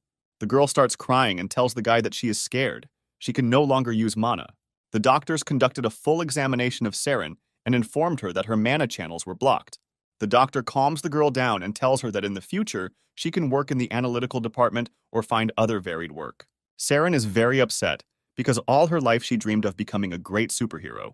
She experiences severe psychological suffering and tells the guy that her dream will never come true. Hanshin remembers his past life. He understands well what it is like when the dream that he has been pursuing all his life is broken into pieces. The girl asks the guy for forgiveness and asks him to leave, as she wants to be alone. Hanshin walks slowly down the hospital corridor, his mind filled with heavy thoughts. The main character, thanks to his own novel, got a chance to become a superhero. Hanshin realizes that many people will not be able to achieve their dreams and are in mortal danger, since the plot of his novel and reality are often different. The guy tries to get unnecessary thoughts out of his head and concentrate. He decides that from now on, no one else should get hurt. Hanshin intends to use immersion in a completely new way in the future. The first thing Hanshin intends to do is take control of the current situation. He opens his work laptop and immerses himself in studying his stories. The Great Devil in the novel Age of Destruction has 6 levels of magical power. There are only 6 followers who received magical power from the Great Devil. Hanshin understands that in the future, he will have to fight with them. The guy remembers the Apostle of Satan Amol and analyzes his characteristics with those described in his novel. He remembers that Amol was attacked by a low-rank formless demon, so he cannot be a true apostle. Low-ranking demons and similar hellish creatures are subordinate to real apostles. Honin studies the characteristics of the real apostles described in his novel. He realizes that his skills are not enough to stop them. Children werewolves spend a lot of free time watching TV, watching cartoons. Such entertainment did not exist in their homeworld. Honin intends to head to the sword tower immediately and asks the werewolf children if they would like to meet Disect. Master Pom Chun is in his work office. He looks thoughtfully out the window. His loneliness is broken by a girl named Rachel. She enters the office accompanied by a young man. Rachel notices Master Pom Chun's sick look and asks him what happened. Master Pom Chun tells the girl that when he starts using mana, anomalies occur. Rachel takes Master Pom Chun by the hand. She is going to diagnose his energy channels. The girl informs Master Pom Chun that one of the mana supply channels is damaged and will not be fully restored. Rachel relieves Master Pom Chun of pain and asks him why he needed such a large amount of mana. Master Pom Chun is very upset that he will not be able to use the maximum amount of mana. Rachel warns Pom Chun. She says that you need to be extremely careful in the future when using mana, since the maximum load can lead to irreversible consequences. Pom Chun thanks the girl for her help. He promises to be careful and not overload the damaged channel. The master tells Rachel that he recently acquired a very interesting student. He says that he looks like an ordinary spoiled boy, but he has great potential.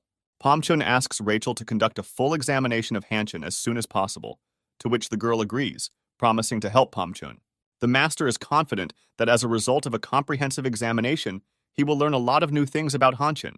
Rachel remembers a girl who completely lost the ability to control her mana. Sarin is in a state of deep depression.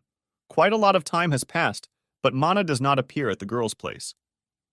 The attending physician asks Sarin to come to terms with the situation. She promises her that new recovery techniques will be tested in the future. Sarin begins to cry. The attending physician approaches her. She consoles the girl and assures her that everything will be fine. The demon worshipper's office was badly destroyed, with many of their dead bodies lying on the floor. One of the demon worshippers shows signs of life. He groans quietly and tries to crawl out of the room. A huge dark priest approaches him and calls the demon worshippers a bunch of stupid mediocrities. The surviving demon worshipper begs for his life and promises to complete the task next time. The dark priest is outraged by such a request. He strikes the demon worshipper with a blow of enormous force. A girl in dark robes appears in the room. She is very upset by the numerous failures in recent operations. The girl says that she cannot understand why an entire squad cannot complete a simple task. She is frustrated that she has to work with losers and fools. The dark priest informs the girl that he has long offered to join the operation. The girl throws an animal skull at the dark priest. She says that she does not have time to deal with such trifles. The dark priest goes into a state of wild rage. He intends to destroy everything around him. A girl's voice is heard. She says that she doesn't care. The dark priest raises his hand to strike. A huge explosion occurs on the upper floors of a huge skyscraper located in a business center. The mysterious girl's name is Shevel. She occupies a high rank in the hierarchy of demon worshippers. Hanchin and the werewolf children stand in front of the sword tower. Lena and Jack are impressed by the huge size of the magic tower. The magical sword tower rises hundreds of meters into the sky, its upper floors hiding in the clouds. Lena doesn't see any doors. She asks Hanchin how they will get inside the tower. The guy wonders whether werewolf children will be able to enter the tower in human form. Hanchin asks the werewolf children to help him and take on the appearance of adults. Lena and Jack gladly fulfill the guy's request. They take on the appearance of young people they saw on TV. Hanchin turns to the werewolf children with a strange request. He asks them to temporarily take on the form of objects. Lena and Jack turn into rings, which Hanchin puts on his hand. Hanchin approaches the huge ritual stone standing opposite the sword tower and places his hand on it. At the same moment, the space around the guy begins to disappear. He moves inside the sword tower. The werewolf children are delighted after the transfer. They ask the guy how soon they can meet Disect. Hanchin cannot understand which floor of the tower he is on. The guy heard a voice that tells him that it is the third floor. Opposite Hanchin is Disect. The owner of the tower immediately sensed the presence of Lena and Jack. The were-children transform into their normal form and rush towards Disect. Lena and Jack can't contain their emotions. They cry loudly and say that they miss Disect a lot. The owner of the tower is glad to meet you. He tells the werewolf children that he also missed them a lot. Disect asks Hanchin what he was doing and why he came so late. Hanchin tells Disect that he is fully prepared to begin his grueling training. The werewolf children sleep carefree under the shade of a huge tree. Not far from them, Disect instructs Hanchin. The main character receives a mission called Confession of the Tower Owner. He asks Disect what kind of training he will have. Disect points Hanchin in the direction of the training ground. The main character looks at the mountains located in the distance. Disect invites the guy to look down. Honin is horrified by the depth of the gorge, which he had not noticed before. Disect invites the guy to jump down the gorge. Honin flatly refuses. He considers it crazy. Disect pushes the guy. Honin screams loudly, falling down a deep gorge. At the bottom of the gorge, there is a huge lake, into which a guy lands. Honin promises to take revenge as soon as he rises to the top. He dries his wet clothes and looks around to explore his surroundings. Honin realizes that he is in the Grand Canyon, where the owner of the orphanage, Martha, trained Disect. This wonderful place is overflowing with natural mana, as well as dangerous wild monsters. Honin believes that this location provides an opportunity to pump up your mana and acquire many rare artifacts. Disect is trying to track the movement of the guy who is at the bottom of the gorge. He gives Honin a week of time to study himself. The owner of the tower recalls how in the past, he himself underwent training at the bottom of this gorge. Disect clearly remembers the moment when the owner of the Martha shelter threw him into the Grand Canyon. Honin finds a clearing containing a huge amount of woven fiber. He was lucky, as he witnessed the flowering of the plant. Flowering occurs only once in several years, at which time the plant concentrates a huge amount of mana. Among the vast quantities of woven fiber, Honin finds rare fruits that possess enormous amounts of concentrated mana. He immediately begins to eat juicy ripe fruits. His body is filled with magical energy. The guy knows the structure of woven fiber well. In addition to useful fruits, it has a unique root system. Rare red moth larvae live in the root system of the plant. Consuming them improves the circulation of mana. Honin immediately begins collecting and preparing the magical plant. In the evening, after a hard day of work, the guy decides to relax and feast on the larvae of the red moth. Honin eats the ripe fruit of the woven fiber. His body is filled with a huge amount of mana. A virtual screen appears in front of the guy, which tells him that his mana level has increased significantly. Honin believes that there is no need to stop there. He eats the fried larvae, thinking that such a way to increase mana is ideal. A huge wild monster emerges from the dark forest thicket into the fire of the fire. The guy hears a crunching sound in the bushes behind him and slowly turns around. At this moment, a huge 2-meter wild bear attacks Honin. The animal slowly approaches the guy. Honin identifies him as a third-class fighting bear. The guy concentrates a huge amount of magical energy in his fist and raises his hand to strike. Honin brings down his fist, filled with a huge amount of magical power, on the head of the wild predator. The bear loses consciousness. The guy was able to deal with the wild predator with one blow. Honin is attacked by a pack of silver wolves. The guy is absolutely calm, because he believes that he can easily cope with them. He remembers his first fight with a magical wolf, which took place in a supermarket. The guy decides to warm up and teleports a battle sword with the help of the magic Honin bracelet. In a huge tower on the upper floors, there is a bright light. A meeting of demon worshippers is taking place there. The man informs those present that the flower of peace is ready for use. Pble has never seen such a magical plant. She admires its beauty and potential. The Dark Priest says that it is necessary to reconsider the tactics of the organization, since the old methods no longer work. A man standing at the window reports that a secret operation will soon begin, which under no circumstances must fail. Pble tells the man standing by the window that they have everything ready to capture the 8th hero. She assumes that her team may run into problems because there is a serious obstacle in their way. Pble tells those present that Master Pom Chun has unique characteristics and skills. The man standing at the window is called Rick. He asks those present not to worry and says that he is taking charge of the Pom Chun master. Rick thinks it's time to see his old comrade. Honin wastes no time in vain. Being in the Great Canyon, he systematically exterminates wild monsters. Each victory of a guy over an enemy increases his combat characteristics and skills. The guy puts the battle sword back into the magic bracelet. He believes that he has increased his mana enough, and he needs to go back. But first he intends to collect valuable magical plants and rare artifacts. Honin activates the enhanced detection skill to find items of interest. He discovers very rare magical minerals nearby. In order to get to the magical minerals, the guy has to climb a high mountain. Honin realizes that the magical minerals are located inside the cave behind a small ledge located on the rock. The climb is difficult for the guy. He is going to use mana to make his task easier. Honin channels mana energy between 2 stones, the energy explosion unlocking magical minerals. The guy reaches the treasured entrance to the cave. In a few minutes, he intends to become the owner of a priceless treasure. The entire interior space of the cave is strewn with a huge number of magical stones. Honin selects the most valuable specimens among them. He did not expect that the magical minerals would be large and heavy. The guy directs a flow of mana into the windstone, which allows him to activate the hidden properties of the stone, which Honin uses for levitation. The main character is going to use the Windstone to leave the Grand Canyon. Hanshin intends to mine as many magical minerals as possible to take with him. The next morning comes, Disect carefully rises from his sleeping place. He does not want to wake up the werewolf children. His attention is drawn to a noise coming from a huge cliff. A joyful and satisfied Hanshin appears in the tower owner's field of vision. The guy reports that he completed the test. Disect praises Hanshin for completing the task in just 4 days, instead of the allotted 7. The owner of the tower sees that the guy has improved his combat skills, and his mana has increased many times over. Disect informs the guy that the next stage of training will be to learn sword techniques. Hanshin realizes that his physical skill level and mana amount have reached about the same level as Disect. The protagonist intends to add to this the real combat experience that he will need to defeat Everton. Disect orders the guy to quickly take a fighting stance and prepares to repel the attack. Disect rushes forward and strikes, but Hanshin manages to dodge it at the last moment. The guy tries to use magical protection, but it is not enough to hold off the attacking Disect. Numerous strong blows break the main character's defenses and throw him aside. Disect tells the guy that he is using a wooden training sword and attacks at half strength. The master of the sword tower orders Hanshin not to stand still like an idol and to start attacking him. The guy agrees that if Disect had used all his power, he would have chopped him into pieces long ago. Hanshin suppresses his fear and launches a desperate attack on the owner of the tower. The increased amount of mana allows the main character to maintain a combat rhythm and repel Disect's counterattacks.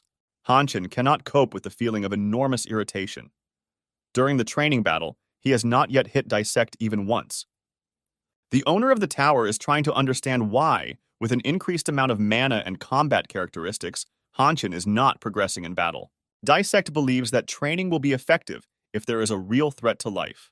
A powerful blow throws Hanshin towards a tree. The huge tree breaks from the powerful blow. Disect says that every time a person overcomes death, he becomes stronger. The doctor carefully reviews Sarin's medical record. She realizes that the girl's health is improving. Sarin feels that her physical condition has improved greatly, but she experiences great mental suffering. The doctor tells the girl that she has one last simple test left, which will involve drawing blood. The medical officer smiles evilly. The woman says that they will begin drawing blood immediately. Hanshin continues to fend off Disect's strongest attacks. The guy needs to hold out for another hour to complete the training. The main character is very tired, but he is pleased with the understanding that he is beginning to anticipate the beginning of the Disect attack. Confident in his ability to predict the enemy's actions, Hanshin decides to launch a counterattack. The counterattack was successful, forcing Disect to retreat into a defensive position. Disect tells the guy that the time for games is over and delivers a series of powerful blows. Hanshin asks for a short break, but Disect tells him that there will be no breaks during the actual battle. As the tip of the wooden training blade approaches Hanshin's face, he hears a signal indicating that the training sparring is over. Disect tells the guy that he was very lucky today, and that in a real fight he would already be dead. The subordinate reports to Master Pom Chun that a series of terrorist attacks have occurred on the outskirts of the city. The guy reports that a huge number of civilians were injured. Master Pom Chun studies secret documents. He cannot understand what goals the terrorists were pursuing. Everton's signs have appeared at the site of the terrorist attack, which are currently being examined by experts. Master Pom Chun understands that only a first-generation superhero could organize such atrocities. Master Pom Chun's thoughts are interrupted by the loud sound of the door opening. An excited young man runs into his office. The guy informs the master that a new magic tower has appeared on the outskirts of the city. The huge black magic tower located on the outskirts of the city is called the Tower of the Reborn Hero. Master Pom Chun plans to visit the new magic tower immediately. He orders his subordinates to collect all available information about the tower, as well as find out the location of a superhero named Rick. Pom Chun activates his magic vision skill. He sees traces of mana that lead to the tower. Master Pom Chun realizes that the footprints belong to the first-generation superhero, and the magic tower is connected to Everton. Pom Chun orders the tower to be cordoned off and the operational situation to be reported to him every hour. Inside the Tower of the Reborn Hero is a captive alchemist, chained to the ceiling, begging for help. Rick approaches the captive alchemist. He silently watches the torment of the prisoner. Rick informs the prisoner that his mana has been almost completely absorbed and he will soon die. The captive alchemist asks to spare him. He says that he has 2 small children. Mr. Rick takes out a pistol and fires a shot. A dark priest enters the room. He is dissatisfied with Rick's actions, since he has a small number of prisoners left for experiments. The dark priest tells Rick that he does not have enough prisoners to continue the experiment. Rick demands that the dark priest not shift other people's problems onto him. The dark priest casts a withering glance at Rick. his eyes full of desire to use him as material for his dark experiments. Mr. Rick is filled with rage. He feels great hatred for the Dark Priest. A large amount of dark energy is released, and a huge crimson aura appears around Rick. Dark energy is transformed into active dark matter, which begins to envelop the body of the Dark Priest. The dark matter reaches the Dark Priest's throat and begins to choke him. Mr. Rick approaches the Dark Priest. He points a gun to his head. Mr. Rick tells the Dark Priest that if he shows such disrespect towards him, he will die. Cheval enters the room. She invites the men to calm down and concentrate on completing the task. Cheval carefully examines the deceased captive alchemist. She is unhappy that the experiments did not achieve their goal. Mr. Rick advises his comrades to work harder, since they do not have enough mana to open the Hellgate. Cheval says that it will be impossible to do this in the near future without using the mana of the 8th hero. The Dark Priest believes that the 8th hero must be captured before his mana is fully awakened. Mr. Rick says that they can use Master Pom Chun instead of the 8th hero. His mana will be enough to open the gate. Master Pom Chun is a top-class superhero and has a huge amount of mana. Cheval believes that this task is extremely difficult to complete. It will be much easier to capture the 8th hero, who has not yet awakened. Mr. Rick says that this may take a lot of time. He suggests luring Master Pom Chun inside the tower. Cheval reports that it will be extremely difficult to deal with Pom Chun. Rick replies that he will take it upon himself. The conversation of Everton's followers is interrupted by the Great Dark Master entering the room. The Great Dark Master's name is Connergitas, and those present in the room kneel before him. Connergitas is a reborn superhero. He asks those present why they have collected so little mana so far. Mr. Rick apologizes to Connergitas. He says that the process is a little delayed, since they cannot find out the location of the 8th hero. Connergitas leaves the room. He demands that tomorrow's operation be perfect. The reborn hero watches from the window the people below at the entrance to the tower. He considers them vile insects. Hanshin and the Sword Tower Master continue their intense training. Hanshin's sword skills improve, and he is able to repel Disect's lightning attacks. The owner of the sword tower asks how Hanshin is feeling. The guy hasn't slept for more than 2 days. Hanshin says that he is fine, as he has a large amount of recovery potion in his supply. The guy demands to continue training. Many hours of training benefit Hanshin. His sword technique has improved significantly. Hanshin is able to defend against most of the techniques that the tower owner uses. Disect warns the guy that he is about to use a complex technique. The owner of the tower attacks the guy. He uses his signature technique called a frontal attack. Hanshin parries Disect's blow, but lacks the necessary experience to work at close range. Disect catches the right moment. He suddenly performs a sweep. Hanshin falls to the ground. The guy instantly groups himself, which allows him to quickly get to his feet. Hanshin is ready to continue the fight. The guy delivers a blow that the owner of the Disect tower is unable to parry. Hanshin's joy was short-lived. Disect knocks the training sword out of the guy's hands.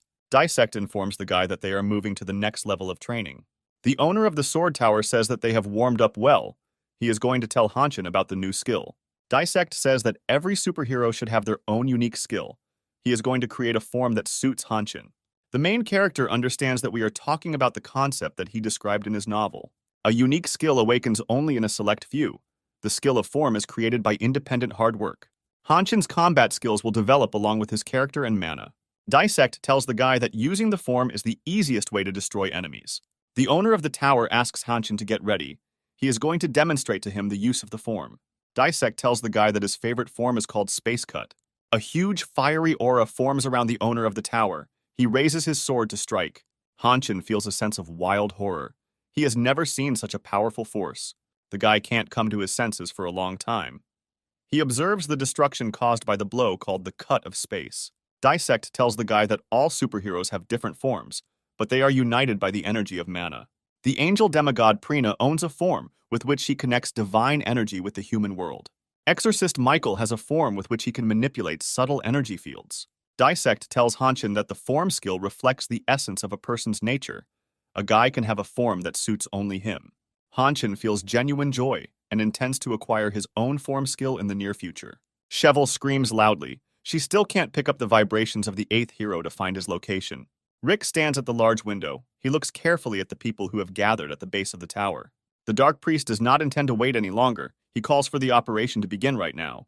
Rick is going to open the Hellgate with the help of the Flower of Peace. But to do this, he needs the mana of Master Pom Chun. Cheval stands next to the sleeping girl. She agrees with Mr. Rick's plan. Cheval is trying to wake up a sleeping girl. She doesn't understand how she can sleep at such a crucial moment. The girl says that she cannot defeat her dream. Cheval demands that she stop time around the tower. Mr. Rick orders the girl to stop time immediately. He doesn't want anyone to see them leaving the Tower of Rebirth. The girl agrees to stop time around the tower, but she warns that this effect will not last long. Rick understands what the girl is talking about. He observes below a large number of people who have mana. The girl plunges into a deep trance. She begins to stop time around the Tower of Rebirth. Mr. Rick, along with his associates, leaves the Tower of Rebirth. Time has stopped around the tower. The dark priest mocks the motionless man. The man scolds the young man. He asks him how he was able to break the healing potion. The young man is haunted by strange sensations. He cannot remember the moment when he dropped the flask with medicine on the ground. An unfamiliar man in the crowd begins to behave very strangely. Dark energy begins to surround him. The man falls to the ground and convulses. Passers-by come up to him to help. The man was a follower of Everton. He successfully summoned a monster. Passers-by are trying to escape. A huge monster roars loudly and rushes in pursuit of the fleeing people. A pack of aggressive wolves attacks the defenseless residents of the city, while a stranger watches what is happening from the roof of a tall building. Mr. Rick informs his associates that their time has come and invites them to have fun. He stands on the roof of a tall building and is about to activate a magical flower to open a portal to hell.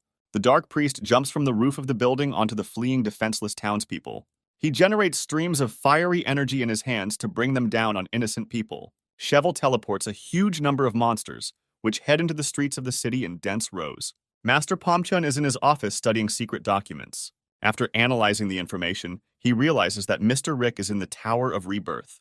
The door to Master Pom Chun's office opens and Rachel enters the room, announcing that she has urgent news. Rachel reports the disappearance of a large number of superheroes and claims that this is connected with the Tower of Rebirth.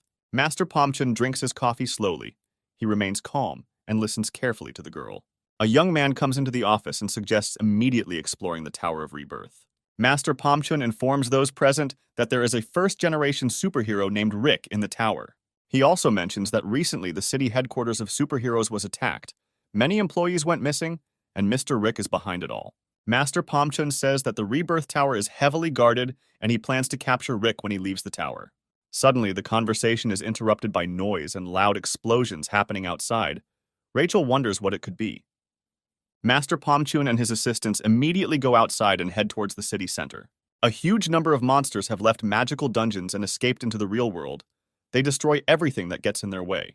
Mr. Rick is confident that as soon as he activates the magic flower, Master Pom Chun will sense it and fall into the prepared trap. The city has plunged into hellish madness. Monsters are destroying defenseless people and setting houses on fire. Monsters are spreading throughout the city, capturing more and more new areas. Residents can only flee. Master Pom Chun wonders how Mr. Rick was able to leave the Tower of Rebirth unnoticed. The night sky above the city is illuminated by a beam of bright light emitted by the Flower of Life.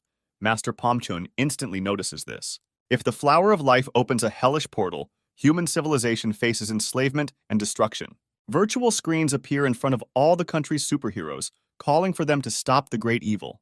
Master Pom Chun orders his subordinates to begin evacuating the residents, and he himself is going to get to the Flower of Life to prevent the opening of the portal. He takes out his phone and tries to call the government and the Minister of Defense. Master Pom Chun reports that the threat is greater than he expected and asks for a state of emergency. With the next call, Master Pom Chun informs the Guild of the Heavenly Palace about a mortal threat. Master Pom Chun's mind is filled with anger and hatred. He intends to destroy Everton. Mr. Rick hopes that Pom Chun will fall into his trap. He is looking forward to meeting him.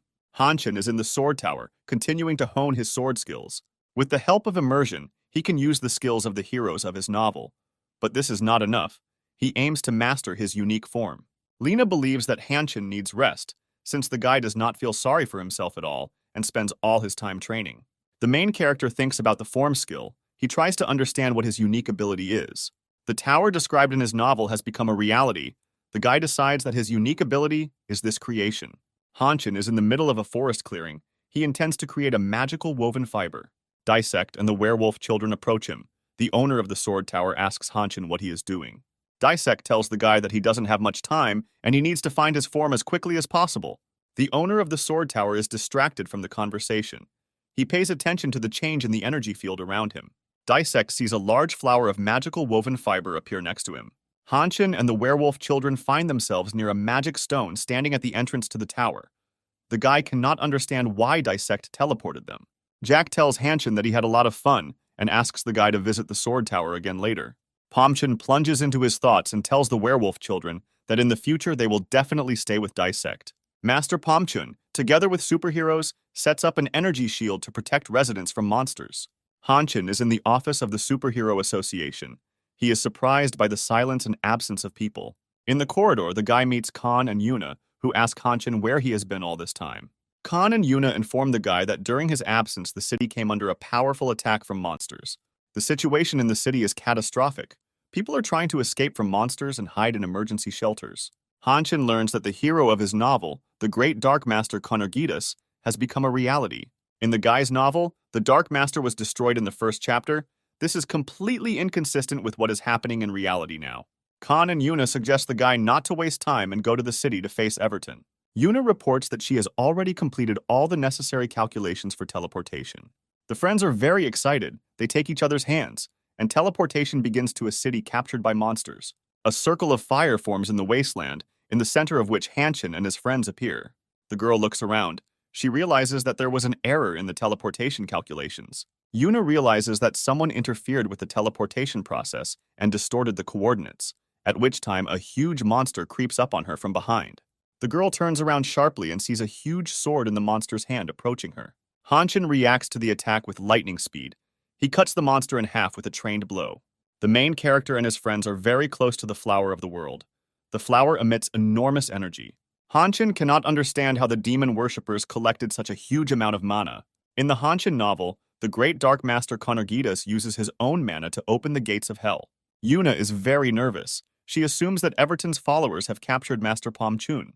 Hanshin invites his friends to start running, since there is very little time left.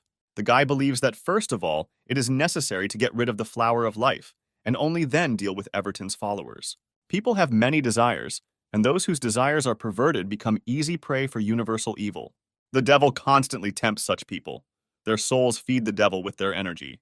In the novel Hanshin, only one superhero of the first generation could not resist the temptation of the devil, and that was Master Konergidas. The Dark Master Konergidas gave his soul and mana to the devil, calling great evil into the world. A pack of hellish wolves attacks Hanshin. The guy deftly dodges them. Hanshin, together with his friends, systematically destroys the monsters of the dungeon. The guy is trying to get to the flower of life as quickly as possible in order to stop the summoning process. Hanshin encourages his friends. He says that there is very little left to the city center. Disect watches the battlefield closely, concerned that Hanshin is facing such a powerful opponent as Konergidas. Hanshin hopes that the 8th Chosen One will soon awaken and help them in the battle. Disect hears the voice of the demigod angel Prina. She hopes that Hanshin will cope with the mission entrusted to him. Disect believes that the guy is not strong enough to completely stop the summoning of evil. Hanshin and his friends make their way to the city center, but are prevented by a huge number of monsters. The guy watches a man standing in the middle of the street who has not yet been evacuated. Yuna recognizes the stranger as her old mentor, who taught her at the academy, and she asks what she is doing here. Yuna's mentor turns to the girl and says that people are not able to resist a huge evil force. Hanshin asks the girl a question. The guy is interested in who she is and what she is doing here. Yuna's former mentor tells the guy that she is an employee of the association and is performing an important secret mission. Hanshin doubts the veracity of the girl's answer. He uses his depth vision skill to scan the stranger.